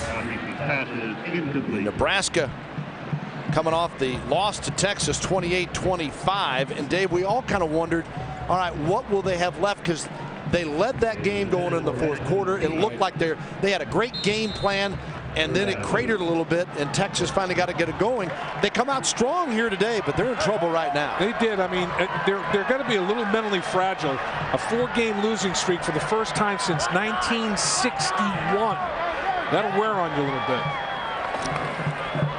Reesing on the option. McAnderson can't quite squeeze into the end zone. So Nebraska trying to toughen up Tierre Green there Now, did he get enough for the first down, of course, is the big. And if he did, looks like it's 4th down. They've got the fist up, 4th and short. Do you kick the field goal or do you punch it in? And Mark Mangino's going to call timeout and talk about it, I believe. They're going to call time here for a spot to bring out the chains. Now, as he was stretching, his feet were already out of bounds. So when he stepped out of bounds, where was the football? His foot's out. Where was the football? And, you know, his body's out of bounds. So that it's definitely not a touchdown. The officials spot it short of the first down. That's what they're going to be taking a look at. Mark Mangino wants to encourage replay officials to take a good look at it and see where McAnderson's foot was out of bounds, and then draw a straight line down from the football to the playing field to see what spot it is on the field. Watch again, McAnderson, as he works his way to the sideline. As he gets bounced out, left foot, he drags it out. It's definitely not inside the pylon because he's already out of bounds. But is it before the first down mark? And it is. Yep, first down. And we remind you again that not a touchdown, because once he's out of bounds, Dave mentioned, you always look for the pylon. Yeah, the ball touched the pylon, but he isn't ruled out of bounds. But he got the first down, so it's 1st and goal from the 1-yard line now. So I can remind you that the replay officials, they're looking at every play. It's like they have their own personal TiVo, and if they need more time, they then call to stop it downstairs. No signal yet here. You know, it's almost like Kansas would really preferably take a couple 3 downs to score here, milk some clock, because Nebraska's scoring with regularity as well. So you want to. I'm not saying you don't take the touchdown if it's there, but Nebraska with a pretty good charge right there. So Kansas has to line up and do it once again. The clock ticking under 3 minutes. Yeah, if you know you're going to get it, you don't mind if it takes you 3 more snaps. Yeah, but you got to get it. That's the key. They're not worried about style here. They don't, and they forge it in as Texas, or the McAnderson takes it in, and that is his 3rd TD. And it's now 41-21. Wow.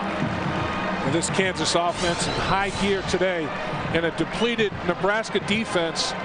They've got injuries at the linebacker position that are hurting them. There's no doubt about it. But they're not getting off blocks like the Nebraska defenses of the past. I mean, Kansas is locking on them like they have Velcro on their hands. And the kick is good by Webb. And it is 42-21 with 2:43 to go in this first half of play. I'll remind you that a lot coming up on the Sonic halftime report.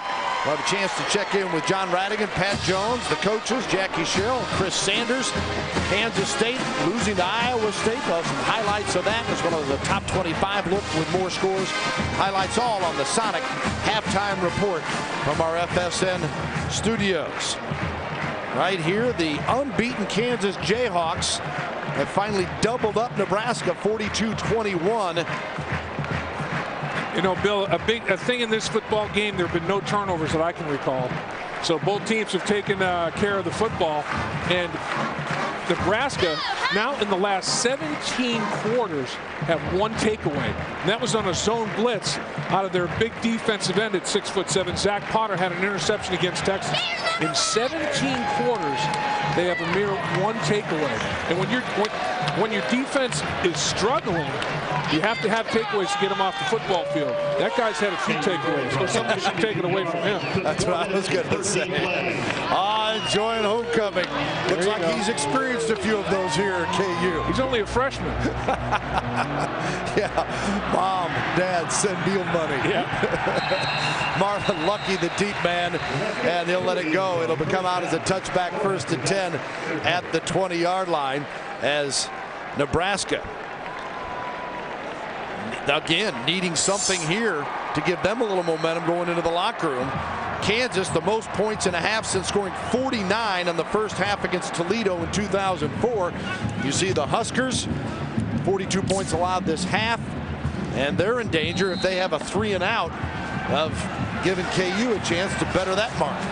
That game against Texas Tech was the game that Tech hung 70 on Nebraska. I mean, Kansas could do the same thing this afternoon the way it's going. We'll see what Gans comes up with on a 1st and 10 from his 20. Drops it off to the safety man and takes it to the 25-yard line. Lucky. Holt makes the tackle. Lucky coming in with 55 receptions for 429 yards and had run for 832 yards. He's got one long TD reception here today. Deflected, and it is intercepted. There's that turnover.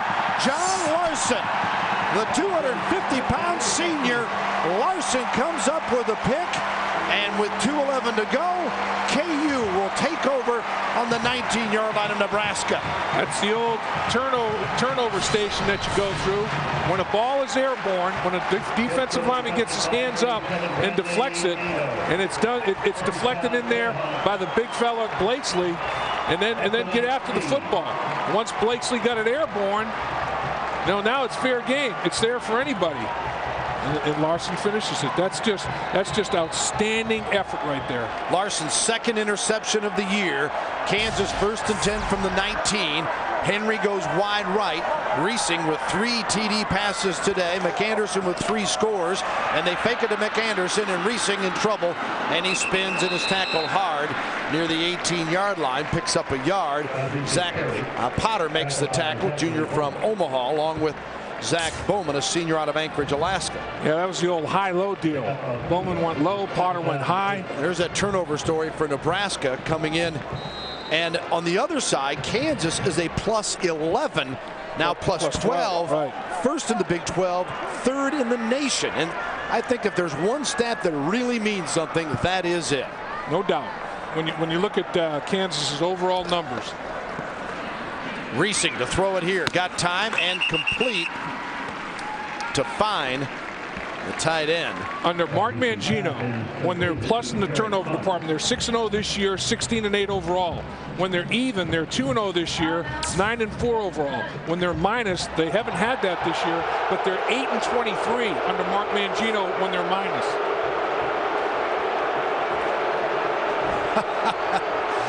Did you hear the official said timeout? Correction. Kansas. Not Kansas State. Oh boy. Timeout, Kansas State in Lawrence on KU's homecoming, no less. That's a big old gap. Oh boy. And just you think it's about the time you think the fans may not be paying attention. Yeah. They're paying attention to those kind of things.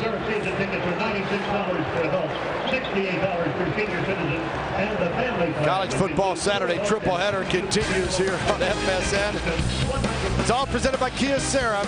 9th-ranked Missouri would be battling Colorado tonight. And also Washington State taking on Cal. It starts 6 p.m. Eastern, 3 Pacific right here on FSN. Joel Myers, Gary Reasons, and Noxie out in the Rocky Mountains getting ready for that Big 12 North contest. Here is Reasing to throw it and complete to Briscoe. Skips a tackler. He scores! Wow. Kansas another TD! Well, he made Tyler Workman miss. And when Tyler Workman missed in space, he was gone to the house. Desmond Briscoe, his 5th touchdown of the year. And remember, that short field was provided by Larson on the tip ball interception. John Larson right there set up his teammate and finalizing Briscoe for the score. Make a miss, see you later, get upfield, pierce the end zone. And Kansas with still 1:16 to go in the first half. Webb had hit the upright, no good. So his first miss of the season for Scott Webb, and it's 48-21, and it saves Nebraska an embarrassing mark as Briscoe gets his 5th TD reception of the year. Just kind of pushed this one out there a little bit, and it ricocheted, not through, ricocheted exactly sideways. The old doink off that right upright was not kind. And how about Todd Reesing? 4 TD passes in the first half, and he's now the all-time single-season TD passer in KU history. Well, he throws a strike, and Wortman right there overruns it, and inside goes Briscoe, and he's not going to be denied. At about the 4-yard line, Briscoe said, I can do this. I can score on this bad boy. So 3 plays, 20 yards in 55 seconds after the interception by Larson. Reesing is completing 5 of every 7 passes so far today. 20 of 28. That is just phenomenal. He's managing the game well, distributing the ball to all of his weapons. Everybody gets involved with Kansas, and Reesing is kind of like the conductor of the orchestra. He's the point guard of the basketball team. He's just distributing. He's doing a great job with it. I like your math, breaking it down in every aspect there, big fella. Marlon Lucky, one of the deep men here for the Huskers, as Webb boots this one. You know, he's irritated about that miss, so he knocks it all the way deep into the end zone, and Nebraska will get it 1st and 10 from the 20-yard line with 1:16 remaining in this incredible first half. And if you haven't been with us for all of it, Nebraska had the momentum early. They stopped Kansas, got a hand on a punt, and took a short drive, 46 yards. And then Meyer scored. Lucky scored for Nebraska, and they're up 14-7. And then Kansas got 3 straight TDs before Nebraska answered again. And then KU has controlled since then with 3 more touchdowns. They've scored touchdowns on 7 straight possessions of the Jayhawks. Unbelievable. It's nuts. 1st and 10. Gans delivers across midfield, and it is complete and hit hard near the 40-yard line. Is Purified. Talib applies the hit. Purify knows he's going to get hit in the middle of the football field. Protection's been pretty good most of the day, because that's the only way Nebraska can move the football is to throw it, and that puts a lot of pressure on the offensive line. They're doing a good job of keeping Gans clean. 20 yards on that pickup. Lucky out of the backfield. He scoots to the 45-yard line before he goes out of bounds. Talib covering on that play. Bill Callahan must be thinking, this is amazing. You know, you just can't anticipate all the things that have gone wrong from an adversity standpoint for Nebraska, and injury being one of them. Injury's no excuse, but you lose your quarterback, you lose your right guard, your right tackle, both your outside linebackers. I mean, it's just been Murphy's Law for the Cornhuskers. Yeah, they were struggling when they were somewhat healthy, and now they are in huge trouble. Right down the middle, Peterson, and he takes it inside the 20. So Nebraska, well, they got all day. There's 46 seconds the way this one's been going. No question about it. And 2 timeouts remaining. Thornton can't quite get there. And that was just a great job of threading the needle by Joe Gans. I mean, he has great touch on this football, and he understands the geometry of throwing it down the middle of the football field. And man, that's just an outstanding play on both ends of it. 35 yards on the play, across the middle again, and a nice pitch and catch there, as this time Swift is the receiver, and they take it down inside the 10-yard line with 38 seconds to go, and they reset the chain, so the clock stops until they get things set there. Swift had a big game against Texas last week, 6 catches, 112 yards, and he's a big double move guy.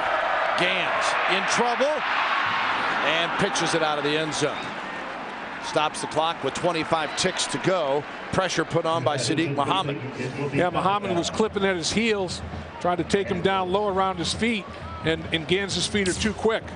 He is athletic now, and I believe that he can run that 4.5 40. Well, Gans is 13 of 25 for 261 yards. And you think, well, boy, Nebraska must be having a great half. Well, they are offensively. You get 21 points, you got to say the offense doing their job. You got to stop the other guy once in a while. They're on the verge of scoring again.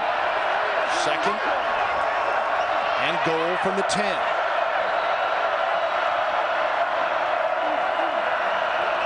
Swift in motion, flags thrown, hold everything.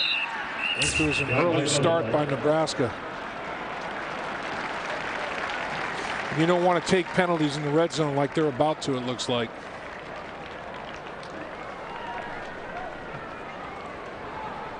Ball start. Offense. Number 70, That would be Matt Slauson. The big right guard. Look at that right tackle. Big old number 72. Javario Burks is a true freshman. 6'5", 320-pound true freshman. 18 years old, that big boy. Got his first start against Texas last week when they decided to forget the red shirt. They needed him to play, and he played very well. Now, 2nd and goal from the 15 after the penalty. 25 seconds to go. Nebraska still has 2 timeouts. Gans across the middle and incomplete. Boy, a bevy of DBs back there for KU. Thornton among them covering. Yeah, he made a diving attempt at that football. You know, when you're in the red zone, the field constricts. The windows get smaller and they get tighter spots to get the football in there. And Thornton was upset. He thought he should have had that interception, and he had a good shot at it. There's no doubt. He sold out for it. 3rd and goal. 21 seconds remaining. Lucky the lone back behind Gans, who goes under center. To Lucky.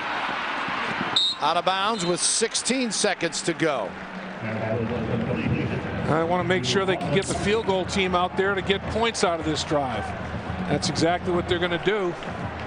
And you might be thinking, oh, you got to be kidding me. Why would they kick a field goal when they're down 27? Because we're still in the first half. Yeah, exactly. And Dave, at this point, you have no idea how this one's going to go, even though it looks pretty bleak for the Huskers. Well, and on your 3rd down situation here, it's 4th down, I should say. Yeah. It's 4th and 10. I mean, that's not an easy call in the red zone.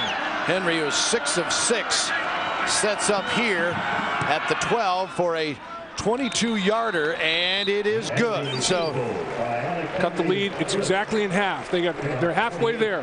They have to climb 24 more points just to tie Kansas.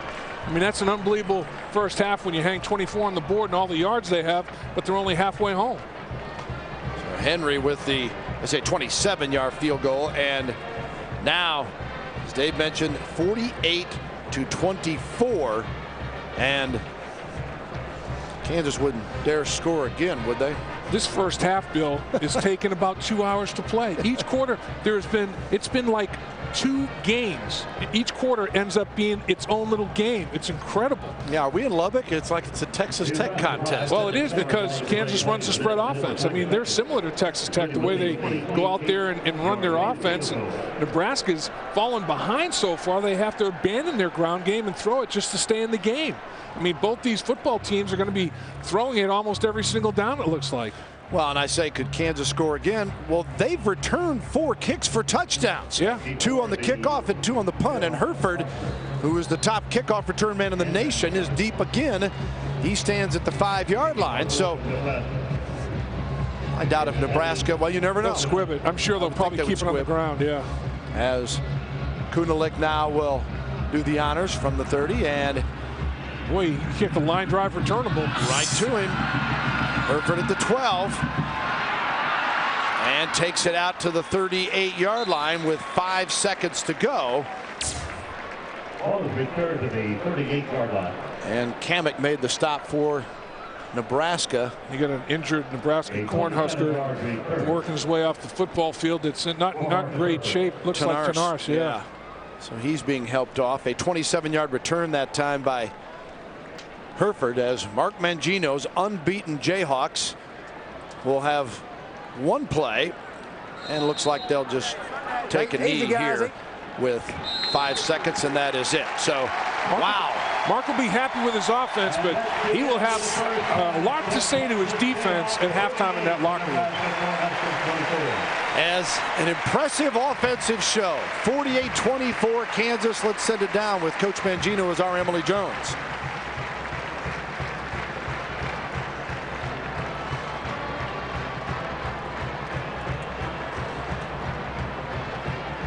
Welcome to the 2007 homecoming halftime presentation.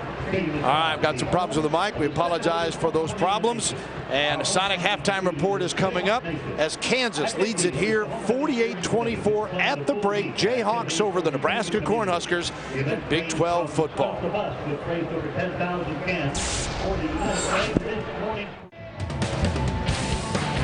Welcome back to the University of Kansas in Lawrence, Kansas on a beautiful fall Saturday. Homecoming at KU, and the Jayhawks have responded as they have this one well in hand at the half. Welcome, folks. Bill Land along with Dave Lapham.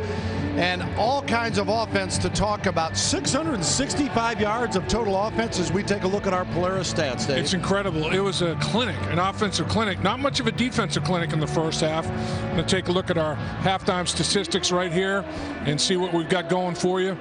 And it's amazing. You know, Kansas, they had no penalties in the first half, no turnovers. Nebraska had one that ended up being costly. But look at these numbers. They're mind-boggling. Yards per play. Both schools over 7 yards per play. Explosive plays, plays over 20 yards. There were 10 of those. I mean, both quarterbacks were phenomenal. Reesing 20 of 28 for 273 yards. Gans in his first start, 14 of 28 for 266 yards. He threw 2 touchdowns. Reesing threw 4. Kansas tried to stay balanced. Kansas ran the ball 24 times and threw it 28. Boy, I tell you, in the red zone, both teams just absolutely controlled the action. It was a sheer offensive clinic in the first half, no doubt about it.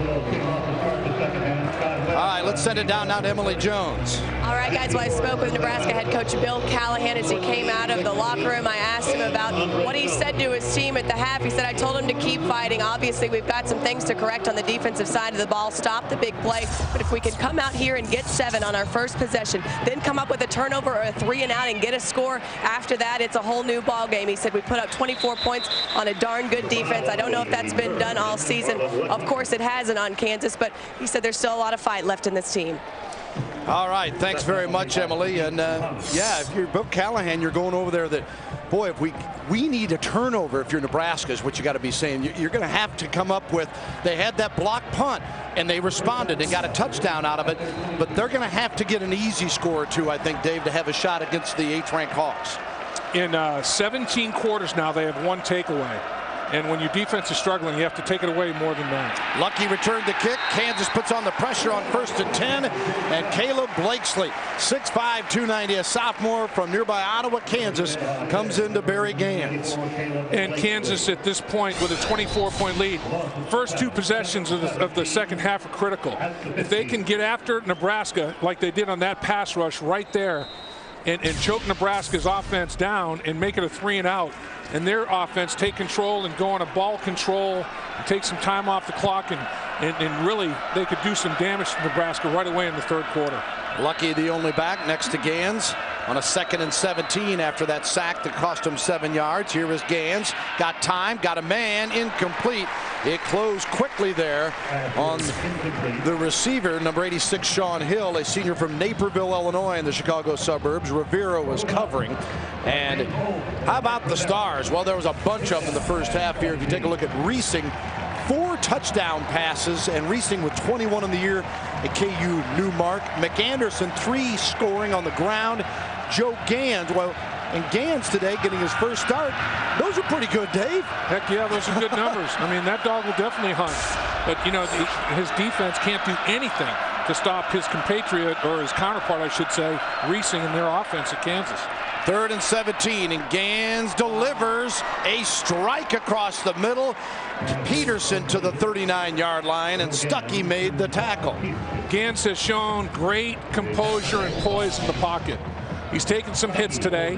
This time his offensive line doing a good job. They're doubling McClinton in the middle. They're not going to let him beat him in the pass rush. And, that ball almost slipped through the hands, but did a good job. Peterson did a recovering and corralling that football. A beautiful throw by Gans. And Gans kind of figures in this Murphy's Law season for Nebraska that his only pick today set up a KU easy score. And what a grab by Nate Swift on this pass down to the 35-yard line. He knew he was going to get lit up by Resby, and he still caught the football. And if you thought Nebraska was throwing in the towel at the half, think twice.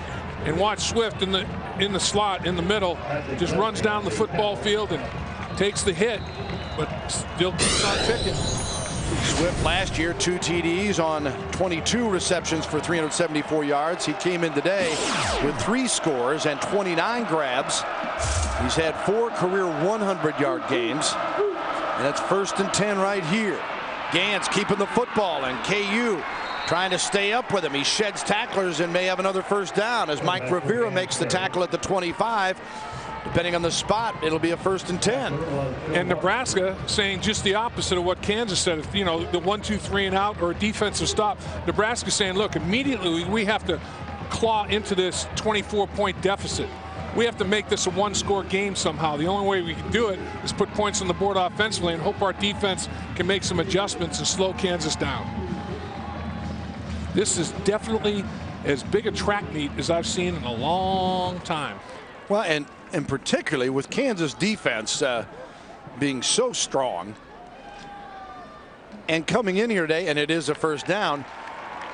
The story, I think, Dave, everyone thought, well, all right, Kansas, everybody the last 3 weeks has mauled Nebraska with the running game. Right. And Kansas has done it in any way they've wanted, but Kansas, the defensive team, has had their own share of problems stopping folks today. And really, Nebraska's done a decent job against Kansas's running game.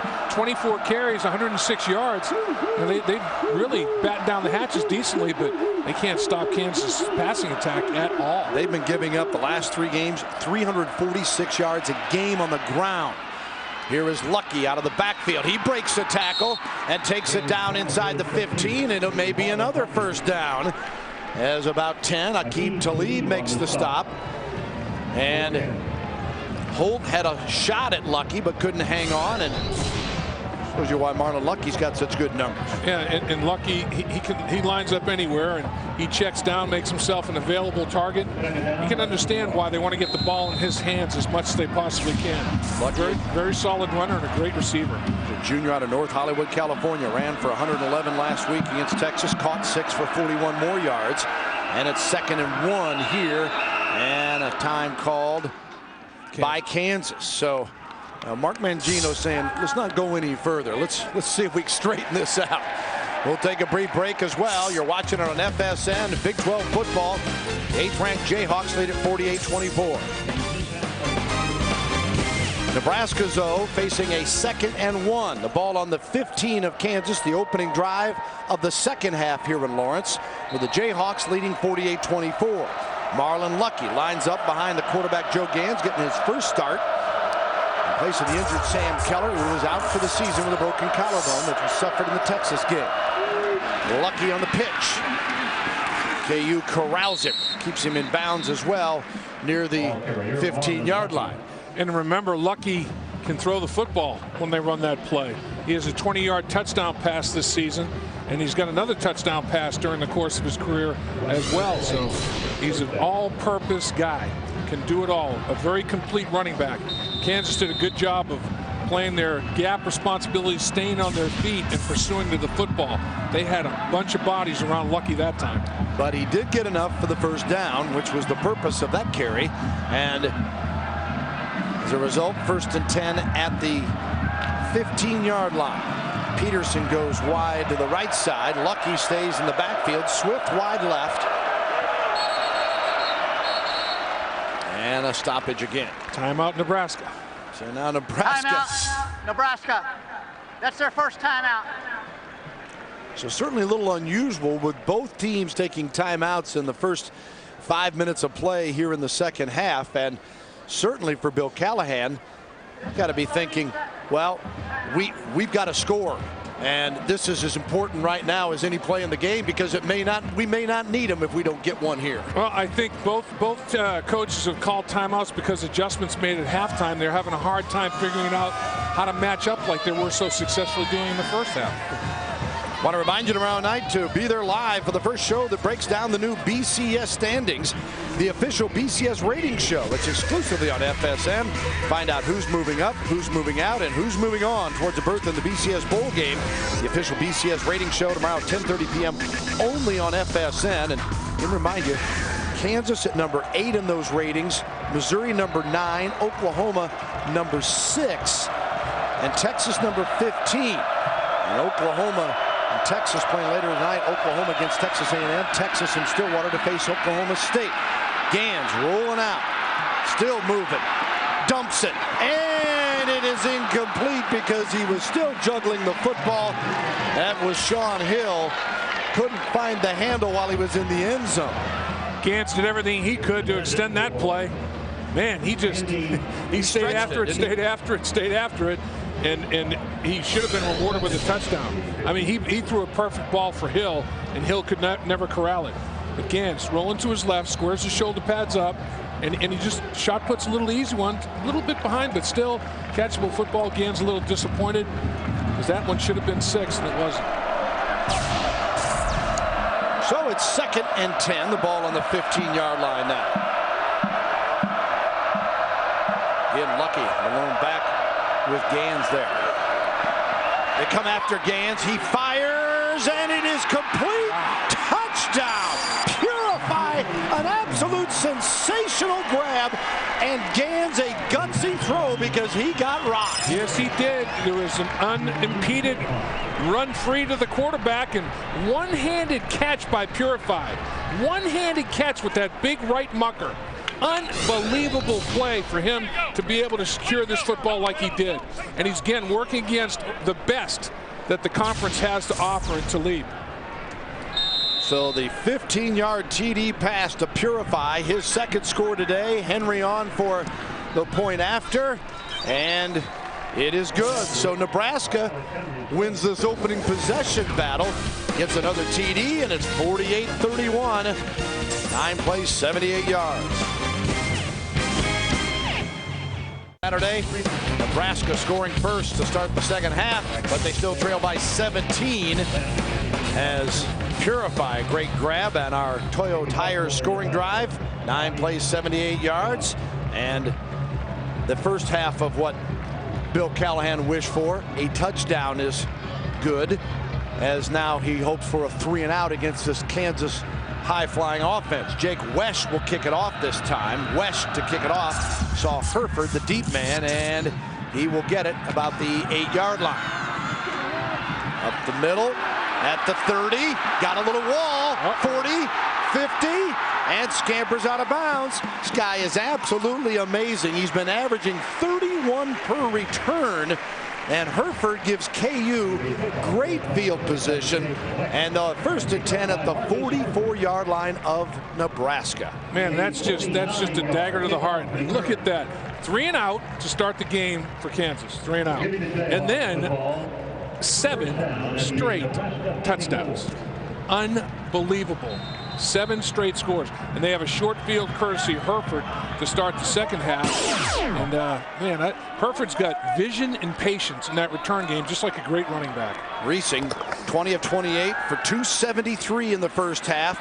Add a few more here as he completes this one to Dexton Fields. Reesing with 4 TD passes in the first half. T.R. Green makes the tackle on the play. McAnderson was their leading rusher in the first half with 13 carries for 48 yards and 3 scores.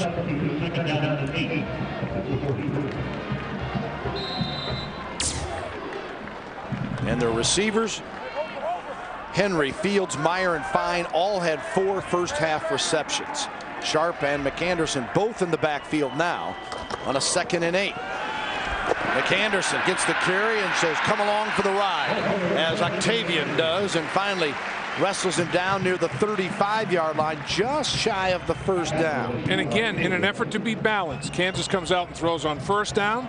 They don't pick much up. They run the ball at 2nd down. So 2nd and long, it's contrarian to run it. 1st and 10, contrarian a little bit to throw it, although it's 50-50 there. And they tried to be balanced in the first half. They ran it 24 times, threw it 28. They were much more successful with their play selection, though, in throwing the football. On the year, they run for 215. They pass for 264. You would think they would like to run it a little bit more just to keep it away from Nebraska, since their defense is struggling a bit today. Sharp on the wide run, and he beats a rock out there, but does get the 1st down as Grigsby makes the tackle at the 31, make a 36-yard line, I should say. Sharp does have acceleration. He gets from 0 to top end speed pretty darn quickly. And he runs that 4.40. And Kansas, they're starting to accumulate some athletes. I mean, they've done a good job of recruiting character players, but they're starting to get players not only with character, but with good physical abilities. 1st and 10 at the 31, and Sharp, another one. A little power as well as he takes it to the 26-yard line, and Asante makes the tackle. And First down markers brought to you by Overstock.com. With the convenience of shopping at home, you can save up to 70% on amazing deals from Overstock.com. It's all about the O. And the Kansas O has been absolutely unstoppable for Nebraska today. 2nd and 6 now. Huskers trailing 48-31. McAnderson. It's a strong run for a couple. Zach Potter makes the tackle. You know, you look at the guys up front for the Jayhawks. They have a walk-on at left guard, Adrian Mays, who, number 66 in the blue jersey, came in, and they really weren't paying him much of attention. They gave him a helmet and some shoulder pads, and he just kept working and working. And he started working against McClinton, who's an All-American candidate defensive tackle, get better and better. They scholarship him in the summer. He's starting at left guard. They have at the right guard position Chet Hartley, a junior college guy. First down. Go ahead there, Dave. Excellent newcomer. So it's kind of a mix of guys. You know, Anthony Collins, a prize recruit that's panned out for him at the left tackle position. And they're getting it done by different methods and means, but that's just a big old scrum of bodies bouncing it to the outside. And that's the vision we're talking about with McAnderson. He just saw a big conglomeration of bodies, nowhere to go. Bounce it. Keep your feet going. As a result, 1st and 10 at the 20. 8:30 and ticking here, third quarter action. Kansas, its first possession of the second half, and complete, and going out of bounds is Marcus Henry at the 14-yard line. You know, we talk about recruiting, Dave, and you can make what you want of recruiting services, but one of the services rated Nebraska from 05 to 07 recruiting classes as having 3 5-star, the top level recruits, 26 4-star recruits, Kansas having none. Right. And it is absolutely amazing what they have done. And as you mentioned, they're getting better and better players, but this team is so solid in so many phases, and they don't have any bad guys. No, they have good character guys, and they're coachable. Reesing in the end zone. Touchdown, Kansas. What a strike again for KU, and this one's Briscoe again. And Reesing now with 5 TD passes. You talk about another newcomer. Briscoe is a freshman, a true freshman. 6'3", 200-pounder. That's his 5th touchdown reception of the season. No, that's his 2nd today. That's his 6th touchdown reception of the season. This kid's a true freshman. So, I mean, the future does burn bright, and they have found some guys that kind of overlooked, and Mark Mangino and staff has recruited those guys and developed them to good football players. And the kick is good by Webb, as Briscoe, who played on a state title team in Dallas at Cedar Hill, and the team was loaded with talent, and he's showing you he's got plenty of it here. Touchdown, Kansas. Briscoe's 2nd touchdown of the day, and Kansas now at 55. Nebraska 31, and Reesing tying a school record that's set by Ralph Miller back in 1938 with his 5th touchdown pass of the day. And Reesing, he hadn't had an interception counting today in the last 4 games. That's amazing. It's as much prior to today as what he hasn't done. He doesn't make mistakes. No penalties, no turnovers today by the Jayhawks. That's playing smart football. Grigsby moves up to about the 11, dribbles it, now it brings it back, 20, 25, and brought down near the 30. We'll check in with John Radigan on a Dr. Pepper game break. Bill, thank you. Ohio State is putting the pedal to the metal, and it's Chris Wells doing most of the damage. Here he is with his 3rd touchdown run of the day. A 23-yarder makes it 38-17. How about Wells? 21 carries, 169 yards, and 3 TDs. Ohio State looking to go 10-0, Bill.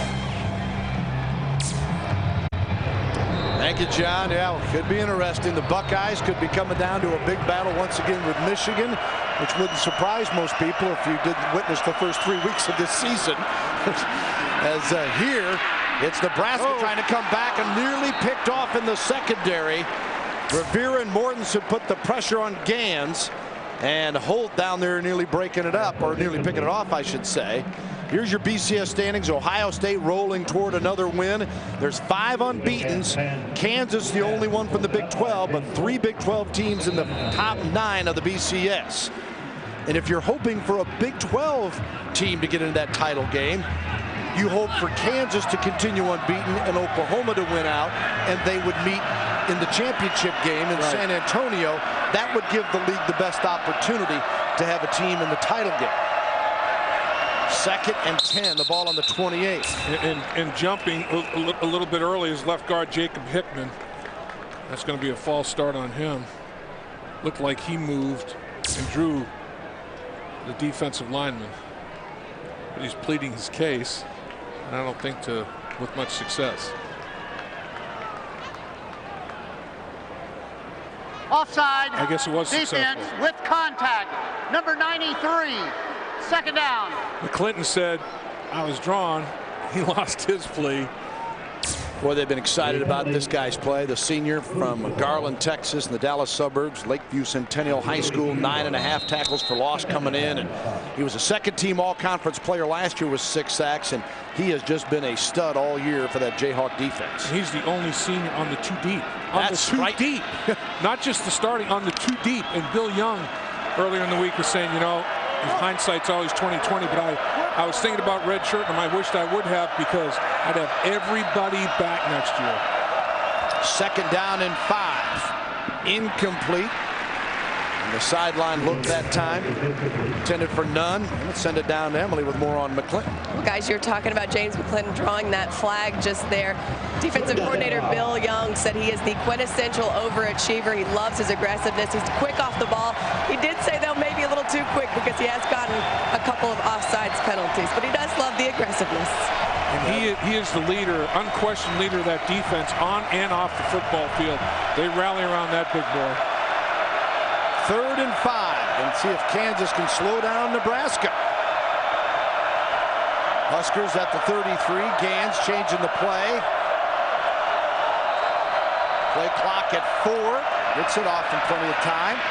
Dumps it across the middle, and it's complete. And a 1st down, I think. Yeah, I think he got past the marker there. Peterson's topped by Wheeler and Laptad.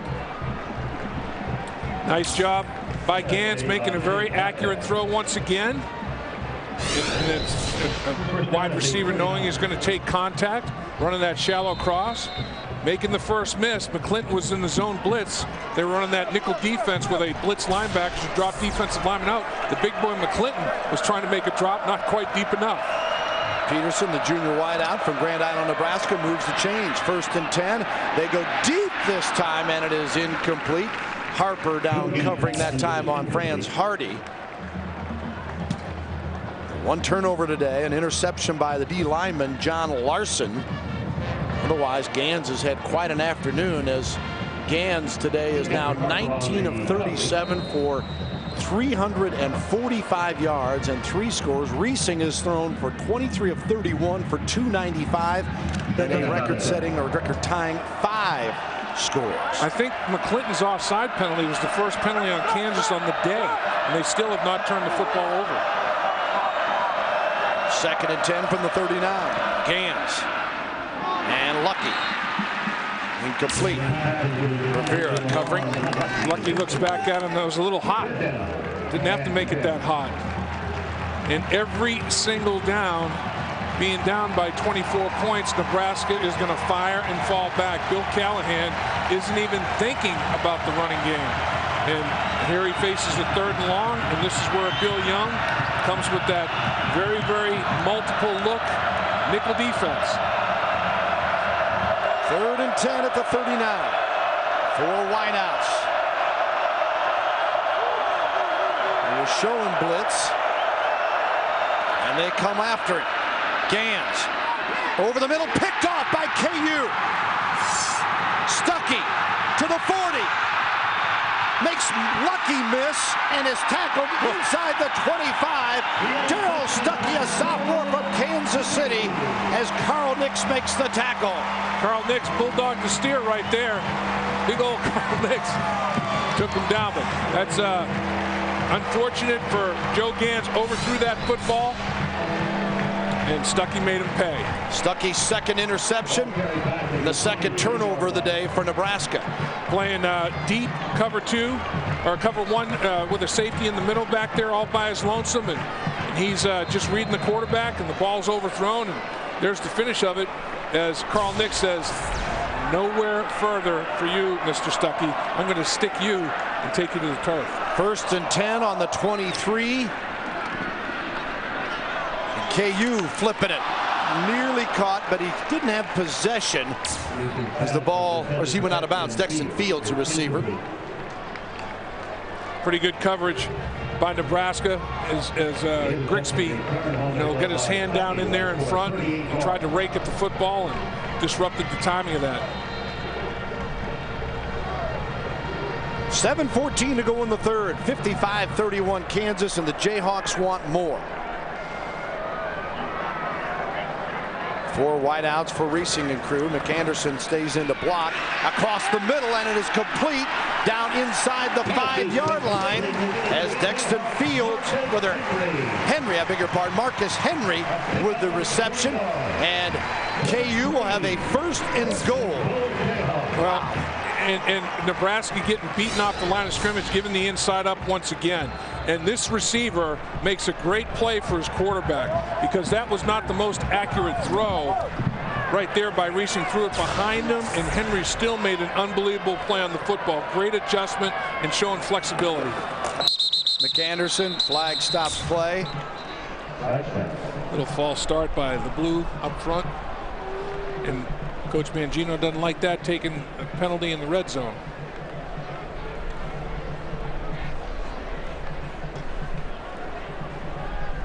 Randy Crystal. False start. Offense. The whole line was moving. Center didn't snap the ball. Yeah, center forgot the snap count.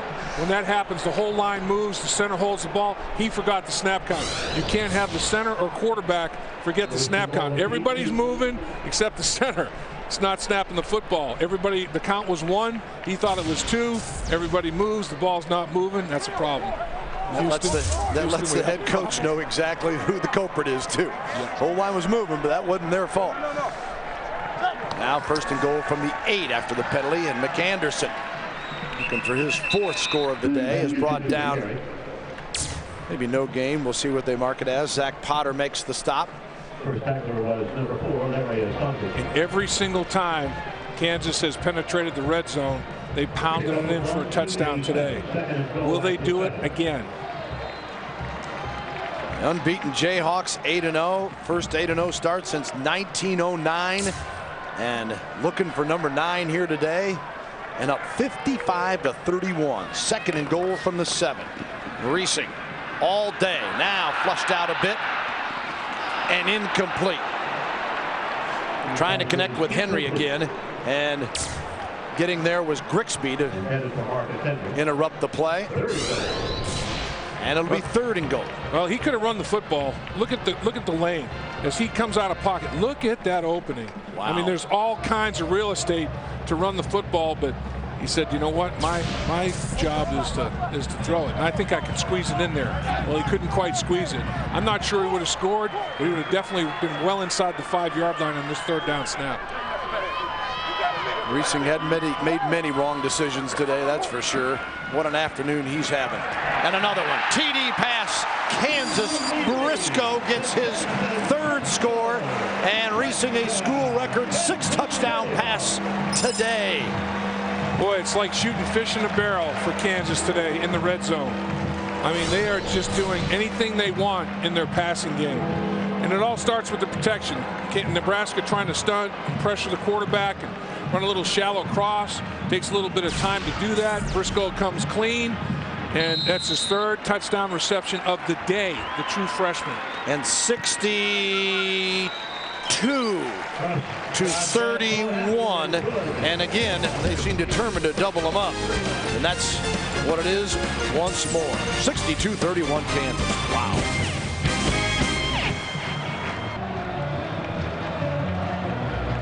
Well, the Kansas fans at a sellout house here on homecoming for the 8th-ranked team in the country. You see them shaking the keys, telling Nebraska to hit the road. I wouldn't say just yet, even though it's 62-31. Franz Hardy is the deep man on the return from Webb's kick.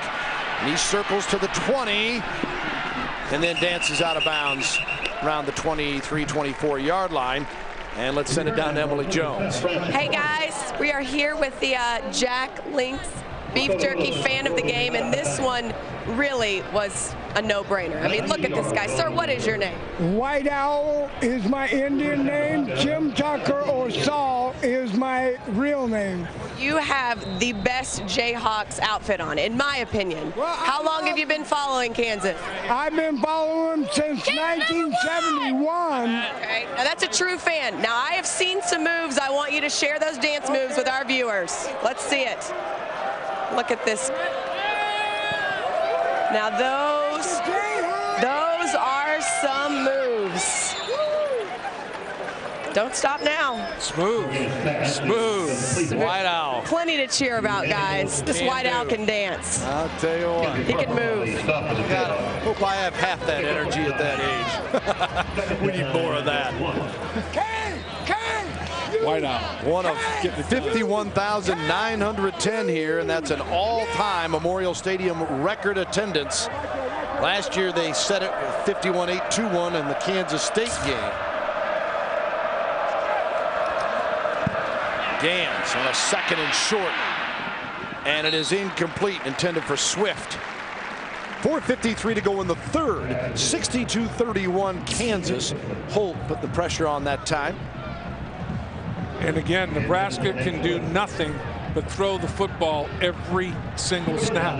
When you've had 62 hung on you, even though your offense has generated 31 points, you're in such a deep hole that it seems like every shovelful you take comes right back down on top of you. You can't get out of the hole. You need to throw out what you've put up already to match KU and shut them down. And speaking of shutting down, and loose one, and KU signaling they've got it. And Rivera and Holt were there. Let's see as they sort that pile out. Yes, Kansas ball. Stuckey, I believe, with the recovery. Well, that makes Nebraska minus 11 on the season and Kansas plus 13. Quentin Castile, the runner here for the first time today. And really just put the helmet right on the football, did Holt. Look at Rivera made the hit, and Holt put his helmet right on it. Yeah. And Rivera's over the top, and Holt just hit right on the football with his helmet and knocked it out of there. Watch Holt as he comes in low. His helmet hits right on the football, and he just spears it right out of there. Are they saying that he didn't lose possession before he hit the ground? They may be taking another look at this one. The ground can't cause the fumble. Yeah, it is under video review. As well, let's face it, Nebraska just simply can't suffer another. They can't have another turnover really anywhere, but particularly at this part of the field. Yeah, they already gave up one short field on the batted pass interception that Kansas took advantage of for a touchdown. And then the last one was a short drive, was it not? And remember, the call on the field is huge, because unless there's indisputable evidence to reverse the call on the field, the call stands. Is there indisputable evidence? Does he still have the football as he's going to the turf? After video review, the play stands as called. First down, Kansas. And I think if it had been called, no fumble, he was down, that would have stayed as well.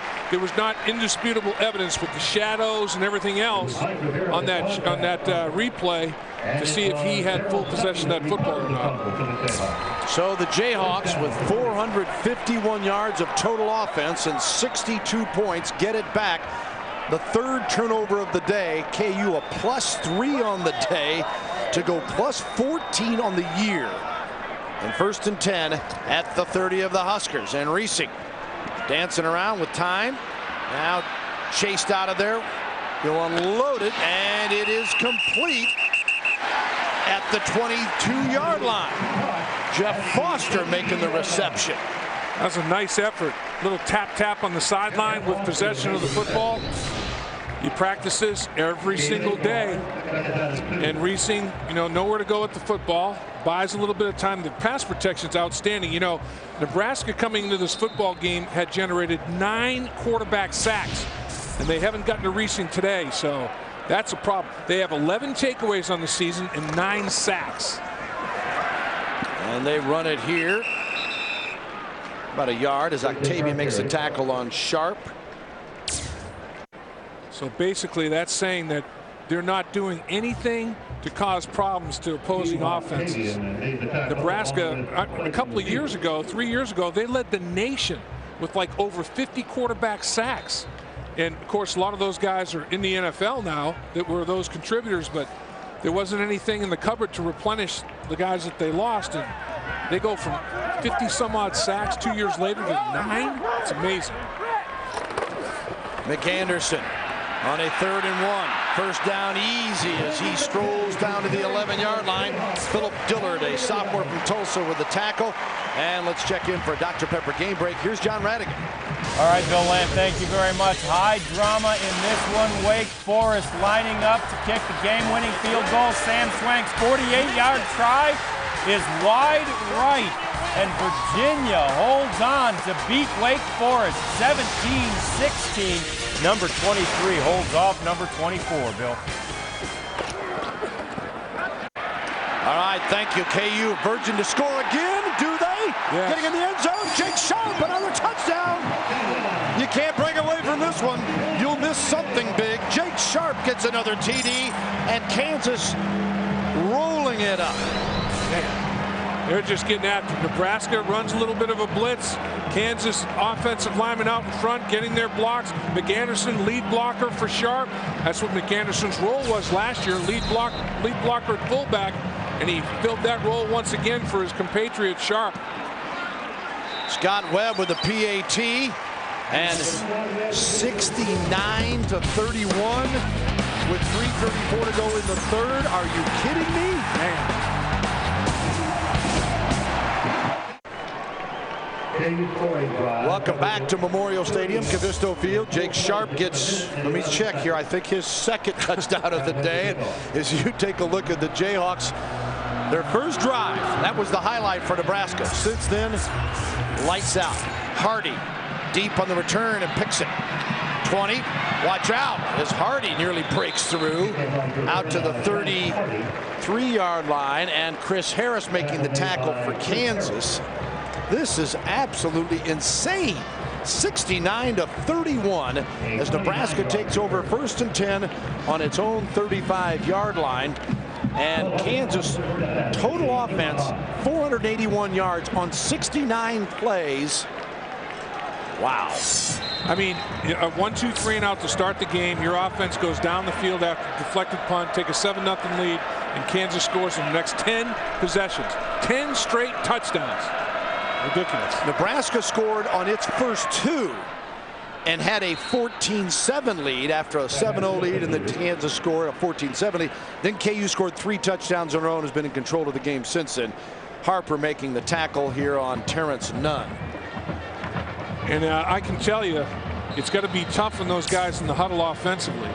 As you keep sawing wood, you're in a big, deep hole. You try to get some things done, and you give the ball up, either turnover or punt, and boy, Kansas right down the field, and you go back out in the field, and you're down by more points. 2nd and 1, and across the middle, and it is complete as the Huskers, Gans nailed, but Purify with the reception. And Maurice Purify has been one of the many offensive highlights for the Huskers. He's got 2 touchdowns on the day and 6 receptions for 150 yards. Marlon Lucky 6 for 83 in a TD. This one picked off by KU. Mike Rivera with the interception. So Kansas, now that's 4 turnovers. Yeah, they're starting to fall apart. Nebraska is in the turnover department as well. Rivera recovered the last fumble. His teammate forced it, Holt forced it, Rivera recovered it, and then he comes up with an interception. So he shows himself, you know, I can come downhill at the line of scrimmage in the running game, then drop back into zone coverage. And you know what? It's crazy to say, but I don't think Gans really saw Rivera. As people are saying, why would you throw the football right to Rivera? With pass rush in his face and big bodies, I don't think he saw Rivera. Kansas with McAnderson. And here's McAnderson, who you might think on that play, maybe he's going to head the out of bounds. Well, hey, you're up 69-31. You're keeping it inbounds. Nebraska almost overran, and he cuts it back for a few more yards before Dillard makes the tackle. and they stopped the clock to move the chains, so because he generated a first down. And that was the game we were talking about. Texas Tech hung 70 on them, and they're in danger of giving up more than that today. And KU's most points in a conference game all time was 58 against Baylor earlier this year, and here they have 69 today with a couple minutes to go in the third quarter. Steinkuhler makes the tackle here. The once proud Nebraska black shirt defense is in real trouble. It really is sad to see. It's a shambles, and it along with their demise, it's amazing that we'll call this play here as McAnderson comes out of that little bump and goes ahead to the 50. But it looked like Bill Callahan was turning the corner. He had a rough start at 5-6, then they go 8-4. Last year, 9-5. They win the crazy Big 12 North, and since then, it's just been one nightmare after another. And Kevin Cosgrove he's like, I don't know what to call. I mean, anything I call, it doesn't matter. Kansas just blocking us up. We can't get off blocks. We can't separate and make a tackle on people. And right now, it's tough to turn that momentum around when it's a train rolling downhill on you like that. 3rd and 1 at midfield. Sharp gets the carry. And another first down to the 45-yard line of Nebraska. Nebraska had given up 49 to Southern Cal, 40 to Ball State. To me, that was an indicator that this defense was in trouble. And then 41 to Missouri, 45 to Oklahoma State. The last 2 weeks, 36 against A&M. And then last week, the real heartbreaker down at Texas, where they actually thought they took a step forward as far as the way their team played before falling 28-25 to the Longhorns. But a huge step in the hole here today. 1st and 10 at the 45. 4 wideouts again for KU as Reesing ready to unload it on a record-setting day for him with 6 TD passes already. Fine as the receiver. You know, you look at the Texas game last week. In the 4th quarter alone, Jamal Charles rushing for 216 yards and 3 touchdowns. And at that point, you say, okay, Nebraska's psyche is delicate. They're just, Kansas can do anything they want to. I mean, it's almost like playing 7-on-7. It's almost like that there's no pass rush that Reesing has to worry about, and all he's doing is playing perimeter catch with his wideouts, just like in 7-on-7 in practice. 916 yards of offense here today.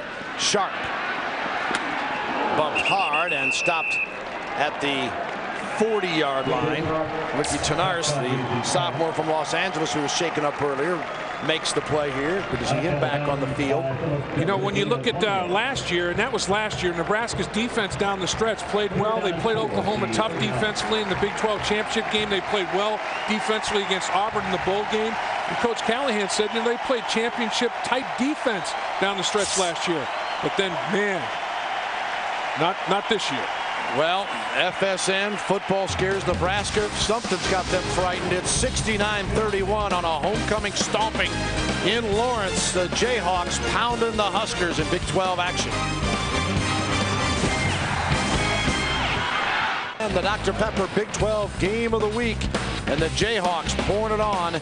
Jake Sharp and crew as we go to the start of the 4th quarter here. And it is 3rd down with 4 to go for KU, and McAnderson in with the quarterback Reesing. Blitzing is Nebraska. Reesing escapes it, and another great catch by Briscoe, and that's a first down. Briscoe with 3 touchdowns already today makes a great catch before Murillo finally brings him down, and Desmond Briscoe his 5th reception of the day. And he's got 3 touchdown passes off of those 5 receptions. And that's just great extension, making a play on the football. That's just phenomenal athleticism. 5 catches, 52 yards, 3 scores. Marcus Henry has 6 for 101 yards to lead him with 1 touchdown. And Sharp dances across to about the 28-yard line. Jake Sharp And let's check in now with John Radigan, a Dr. Pepper game break. Still land big doings in Stillwater, Oklahoma. Dontrell Savage scores for the Oklahoma State Cowboys on their first possession, and then Colt McCoy is picked off. It's Jacob Lacey going 39 yards the other way, and the Cowboys have a 14-0 lead. Remember, though, Texas has outscored Oklahoma State 134-7 in the second half of the last 4 games of this rivalry, Bill. Yeah, that probably scares OSU. It's like, uh-oh, it's same old format, but they got to be excited in Stillwater. Reesing is sacked on this play here as Nebraska comes through with Tyler Wortman, junior from Grand Island, Nebraska, in a starting role today with all the injuries there. Speaking of Oklahoma State, let's take a look at the South standings. Key matchups in the Oklahoma today, because you got Oklahoma and OSU both 3-1, and they're both playing those Texas schools. Texas is at Oklahoma tonight, and A&M is at Oklahoma, and Texas, you see right now, losing to Oklahoma State. So a lot at stake in those 2 games, Dave. No question about it. And Oklahoma State is where Kansas travels next week.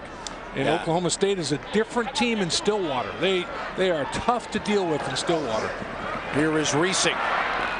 Complete. Briscoe now couldn't hang on. The other thing, Oklahoma State's a different team, is Dontrell Savage was hurt early, and he's taken a very good offense and made it an unbelievable offense that's so explosive with the running game. They are a different football team with him back there lugging the pig. Bill, you're exactly right. I mean, he gives them another dimension, and they are very talented. I mean, they can put points on anybody, and it's going to be a challenge for this Kansas defense next week out in Oklahoma State. Well, it's a 4th down, and Kansas with Webb for a 51-yard field goal attempt. Scott Webb, whose best is 48, and this was well short, and Nebraska will take over. So time on the field with 13:03 to go, and 69-31 Kansas.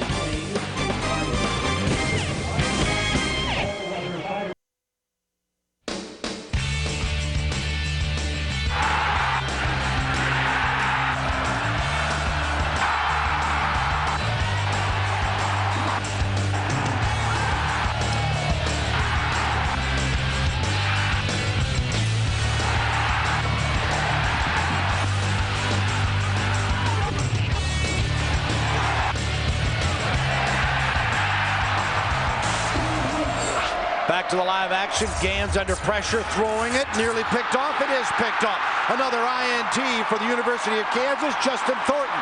And Thornton rumbles down to about the 37-yard line as Thornton gets his 4th pick of the year. And Kansas right now is playing very, very deep with the safeties, because they know that Nebraska just has to throw it every down, and they're just laying back there waiting for deflections, waiting for overthrows, and they're doing a good job of reacting to the tip football. And Thornton comes up with a big takeaway. All right, Yamaha ATV game summary. You've had can summarize it with 100 points here today, and Kansas still firing and throwing it as this one is complete to Dexton Fields and brings it to about the 28-yard line, close to maybe a 1st down. See where they spot the football. After the interception, they're signaling 1st down. They're signaling move the chains, so it's a fresh set of downs for Mark Mangino. Pick up of 11, 1st down at the 26.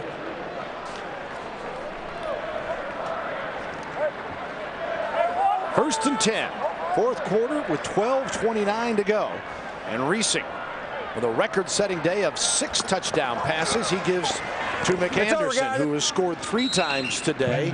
You've got Desmond Briscoe, who has scored on 3 touchdown passes. Philip Dillard made the tackle on McAnderson that time.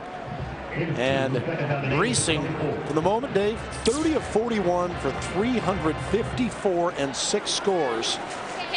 Boy, just a game of pitch and catch for him. Not enough pressure. He was never sacked. He did extend plays and buy time with his feet, though. And McAnderson still on his feet. Goes out of bounds down near the 5-yard line. Well, and I don't know if anybody saw this kind of passing day for Reesing. because if you look at the last few weeks, you know, last week 180 against A&M, Colorado 153, Baylor 186. It's been more of the running game, but today it's everything. Yeah, it is. And, you know, Nebraska just not putting up any kind of resistance right now. They can't get off blocks and make plays. So McAnderson, will he score again as he is wrapped up around the 6-yard line? McAnderson on the day, 24 carries and about 113 yards, depending what they give him there. Pierre Allen makes the tackle. Redshirt freshman from Denver for 24 rushes, I should say now, 113 yards and 3 scores. What a day for the senior from right here in Lawrence. And, you know, to me, it's mind-boggling to think about feeling sorry for Nebraska with that storied program that they have. But this afternoon, it's starting to get to the point where you start to feel sorry for them. McAnderson, he ain't feeling sorry for him. Touchdown number 4 on the day for McAnderson. And can you say 75 points for Kansas? Eisenhart couldn't come up with a tackle, and McAnderson and the Huskers now have allowed more points today than in any other game in their storied history. Wow. Unbelievable. Unbelievable is all I can. I can't imagine what the Husker Nation is thinking right now. What I'm amazed is many of their fans, as Webb hits this one, have remained. I mean, they have as good a fans as you can see in the country. They haven't been treated like this anywhere, ever. Kansas 76, Nebraska 31.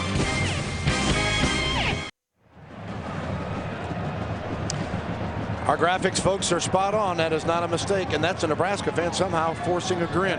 76-31 Kansas. Bill Land, Dave Lapham with you.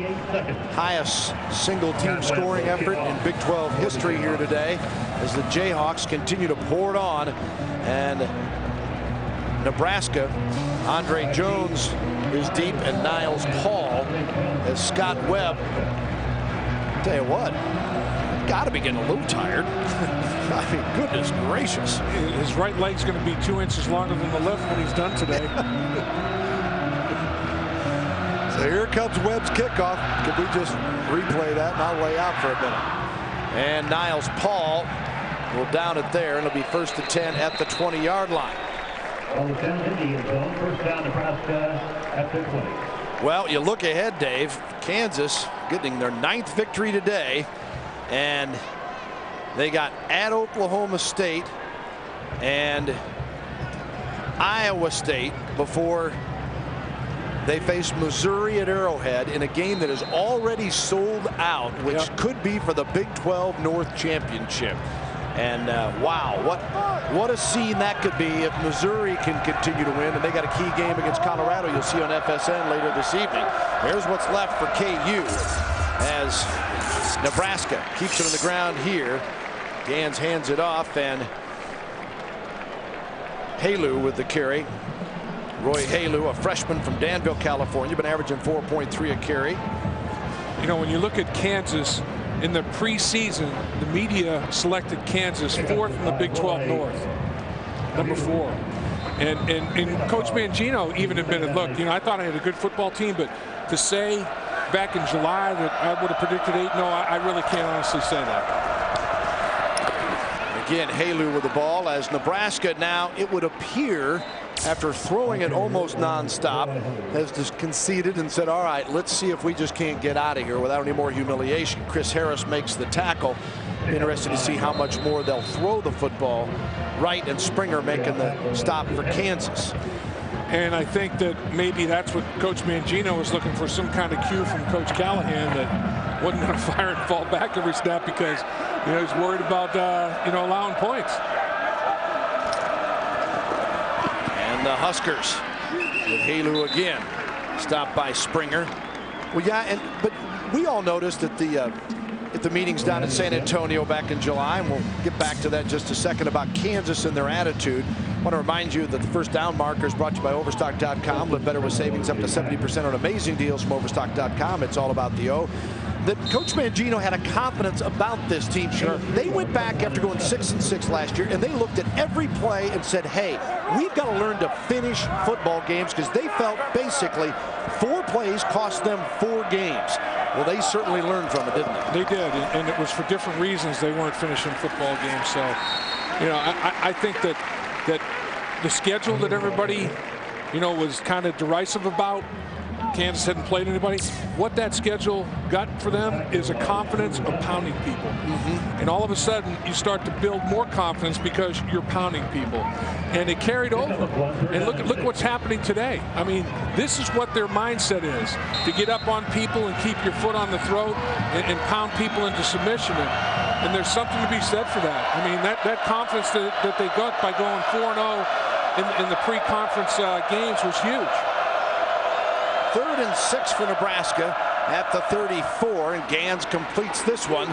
And down the sideline for Nebraska is Hunter Tifatiller.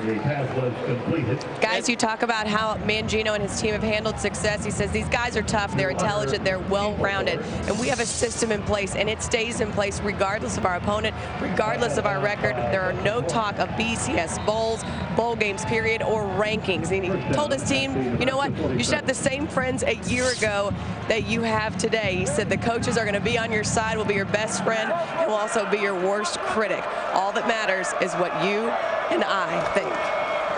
Thank you, Emily. 1st and 10 at the 47. Well, and Dave, you're talking about pounding people. You know, they win those 4 games: Central Michigan, Southeastern Louisiana, Toledo, Florida International. They had a week off. They go to K-State. K-State's fresh off a win in Austin. They beat their rival coming from behind and finishing a game. Then they pound Baylor. They hang on out of Colorado. And I think that's when all that toughness started to settle in. Right. They've won all 3 road games this year. They'd only won 2 road games in the Big 12 in the previous 5 seasons under Coach Mangino. Absolutely. And you know, I think momentum's an unbelievable thing. And confidence is too. It's like a narcotic. When you start to get a little bit of it, you want more. 2nd down and 8 for the Huskers. Gans with 8 minutes to go flips it in the backfield, and ball carrier across the 35 to the 30, and Halu carrying the ball once again. You know, the thing that Coach Mangino has done a good job of, as we take a look again at this little toss, and I like the big boy out in front, showing some ability to move and redirect his body in space. Big Carl Nixon. They did a good job of sealing the edge, and the receivers did a good job down the football field. Nice execution by Nebraska on that snap. Coach Mangino has eliminated distractions. There's no such thing, you know, and that's how you handle success. You eliminate all the distractions, and you just do your routine, like Emily was talking about, no matter who you're playing or what the deal is. Yeah, and I think this team played with a chip on their shoulder through a few games where people said, all right, they haven't beat anybody, and now it's like, you know what, we don't care what anybody thinks. Yep, and it's amazing, this whole BCS thing where you start talking about it. If you win all the games and you're in a reputable league, most likely you're going to be playing for a lot of chips at the end of the season. Yep. You don't really need to worry about anybody else if you win them all. The wins take care of all other business. All you have to do is focus on a week-to-week basis, and everything else takes care of itself. Always has, always will. 2nd and 5, and Lucky back in the ball game, and he is brought down near the 19-yard line by Jake Laptab. Our Whataburger, what a play, and what a play it is. One of the highlights for this Nebraska team was Mo Purify's one-handed TD grab. Man, it's like he's got stick him on that right mucker. Whoop, stick it out there and boom, it just sticks. Fly paper. Unbelievable effort by Purify, who is a very gifted kid. 6'4", 220 pounds, got great speed, obviously tremendous hands, and he's hard to get on the ground. He's so physically strong, he's hard to tackle. 6 receptions, 150 yards, 2 scores for him. Halu in the backfield again. Nebraska reshuffles. And it is 3rd and 2, and they come to that right side where all those bodies are. And Halu has got the first down, and down near the 10-yard line before Philip Strozier, a redshirt freshman from Kansas City, Missouri, out of Rockhurst High School, makes the tackle. And as you described, Bill, when Nebraska made the shift that they did, they out-leveraged Kansas' defense. Kansas didn't quite make a big enough adjustment, and they were out-gapped at the point of attack by the extra bodies. And for that reason, Nebraska was able to get to the perimeter, get outside. And that's the chess match, you know, and Bill Callahan knows of what he speaks offensively. There's no question about it. 1st and 10 at the 11.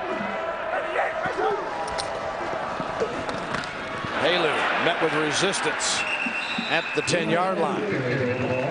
You know, I think Bill Callahan finally said, you know what? I'm going to go on a drive and run the football because I don't want to expose my defense anymore. They've already had 76 hung on them. You know, if Kansas is going to keep pouring it on, I'm going to try to protect my own defense by running the football, keeping them on the sideline, and protecting them and limiting exposure. And here's some thumping still going on. I tell you know, it's college football. You got to be tough or you're going to get hurt out there. Speaking of crazy seasons, Iowa State, I believe, as a final, has beaten the Kansas State Wildcats today up in Ames, Iowa. Who'd have thought that? A team with 1 win on the year. And Halu on the reception is stopped around the 8-yard line. You know, Halu is more like the Marlon Lucky type guy. You know, he's a good receiver out of the backfield, 6 feet 210. He's got the same body type, same stature as Lucky. Quentin Castile is the hammer, 6'1", 245-pounder. Cody Glenn's more of a hammer as well, but Halu is like Marlon Lucky, and I think they want to see if they can develop another Marlon Lucky type guy. 3rd and 7, ball on the 8, 4:43 remaining here.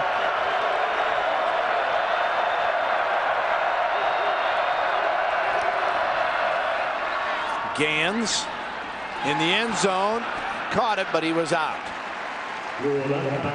Great effort to catch that football, Purify. You know what? You got to like a kid like that. I mean, here he is. They're down 45 points, and he's still battling like heck to make the contested catch. The right foot definitely down on the white chalk. No catch, but you can't fault his effort. Senior out of Eureka, California, 2nd-team all-conference pick last year. Had a big game against Kansas last year when Nebraska won in a double overtime up in Lincoln. Wow, what a turnaround as KU thumping them 76-31. And they go for it on 4th and 7, the ball at the 8-yard line. Gans again looking for Purify and got him this time for a TD. Purify gets the touchdown, beating Harris on the play, and it's 76-37. Oh, Chris Harris, freshman, true freshman. He stepped up with Kendrick Harper's injury, and he did a great job for Kansas. Kendrick Harper is healed up. He's got the starting job back. But it was 16 against 16. Chris Harris in the blue against 16 in the white jersey with the red number, and Purify was more of a man on that matchup. Senior against freshman, and the experience showed. Gans' 4th TD pass of the day, 3 of them to Purify, and they'll go for 2 here. Lucky in the left slot. Gans going right across the middle, and it is complete for the 2-point conversion to Terrence Nunn, I believe. I beg your pardon, HAD's Swift. So pick up 2, and it's 76-39. Purify with his 3rd TD reception of the day, and Maurice 7 receptions, 158 yards. One of the few bright lights for this Nebraska team. You know, if you'd have told Bill Callahan, we'll give you 39, you like your chances to what? Stay within 30? Amazing. 76-39 as Kunalik to kick it off again. And Stuckey and Herford are deep, and Herford at the 10. 20. Still on his feet. Herford, boy, he is shifty. He falls back near the 25, and we'll be back after this word from Dr. Pepper and your local Dr. Pepper bottlers.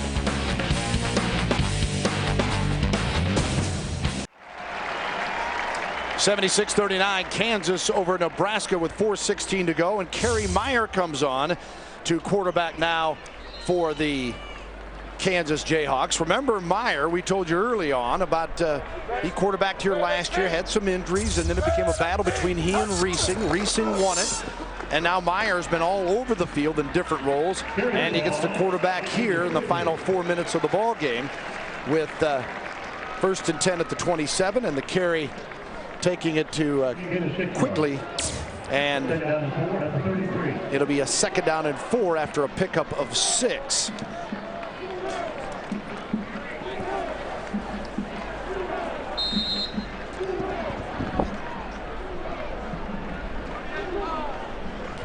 .344 counting, and Kansas putting the wraps on a 76-39 win over Nebraska here. And Meyer on the year, Dave mentioned earlier, is 15 of 19 for 130 yards and 2 TDs in the passing game. He scored a touchdown today on the receiving end. And carrying the football again is Quigley here for KU, as Kansas get the opportunity to play a lot of folks. And Quigley coming in 8 carries for 47 yards. He has 1 touchdown on the season and a long run of 22 yards. And it'll be 3rd and 6 now for the Jayhawks. Aqib Talib, who has been used less on the offensive end because of his need defensively in conference play, is now in as a wideout. Meyer on 3rd and 6. Hands it off, and not much doing. Well, close to 1st down for Quigley. We'll see what they give him here. He's knocked out of bounds, stopping the clock at 2:38. Quigley, 6'2", 220, a sophomore from Cleburne, Texas. For those viewers that are watching us on FSN Arizona, FSN West, and the state of Oregon on FSN Northwest, you're going to be seeing number 4 Arizona State at number 5 Oregon, and that's coming up at 6:30 Eastern, 3:30 Pacific. So stay tuned for that Pac-10 Battle of Giants that's coming up in a short time. Again, FSN Arizona, FSN West, the state of Oregon on FSN Northwest. You'll all see number 4 ASU against number 5 Oregon. And can Arizona State continue its unbeaten run? Kansas has done its job. 1st down here, as Kansas is the one of 5 teams unbeaten: Ohio State, Boston College, Arizona State, and Hawaii. And all have big games ahead. It is not an easy road for any of those 5. For Kansas, of course, next week in Stillwater, and then Iowa State here before they face Missouri in Kansas City. Quigley in the backfield again on a 1st and 10. The ball on the 37-yard line.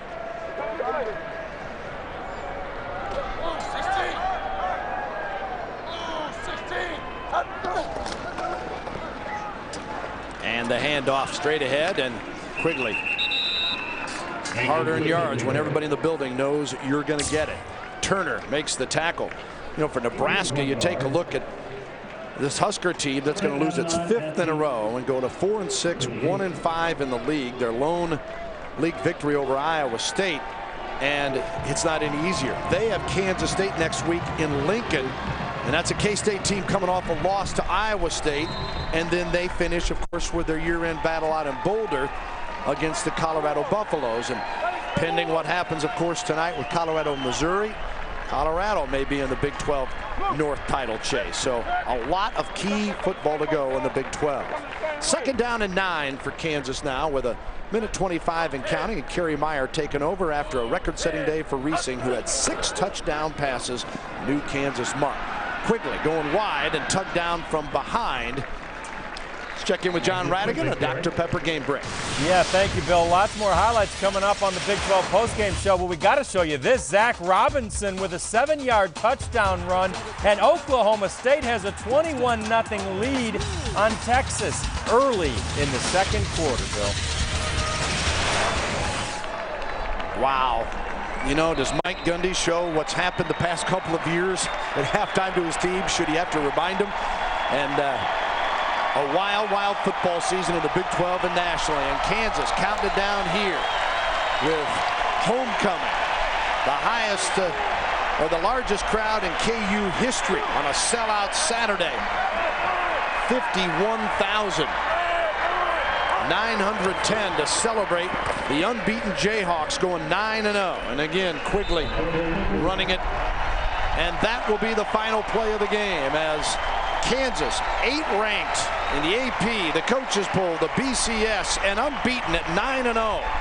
5-0 in conference play. The Huskers fall to 4-6, 1-5 in Big 12, and have lost 5 in a row. And yes, 9-0. Here they come. The Jayhawks stay on top and the only unbeaten in Big 12. Bill Callahan, a rough go for the head coach of the Nebraska Cornhuskers as they fall to Mark Mangino's crew here today, 76-39. For Dave Lapham, Emily Jones, and our entire crew, Bill Lansing, so long from Lawrence, Kansas. Coming up later, the college football kickoff show.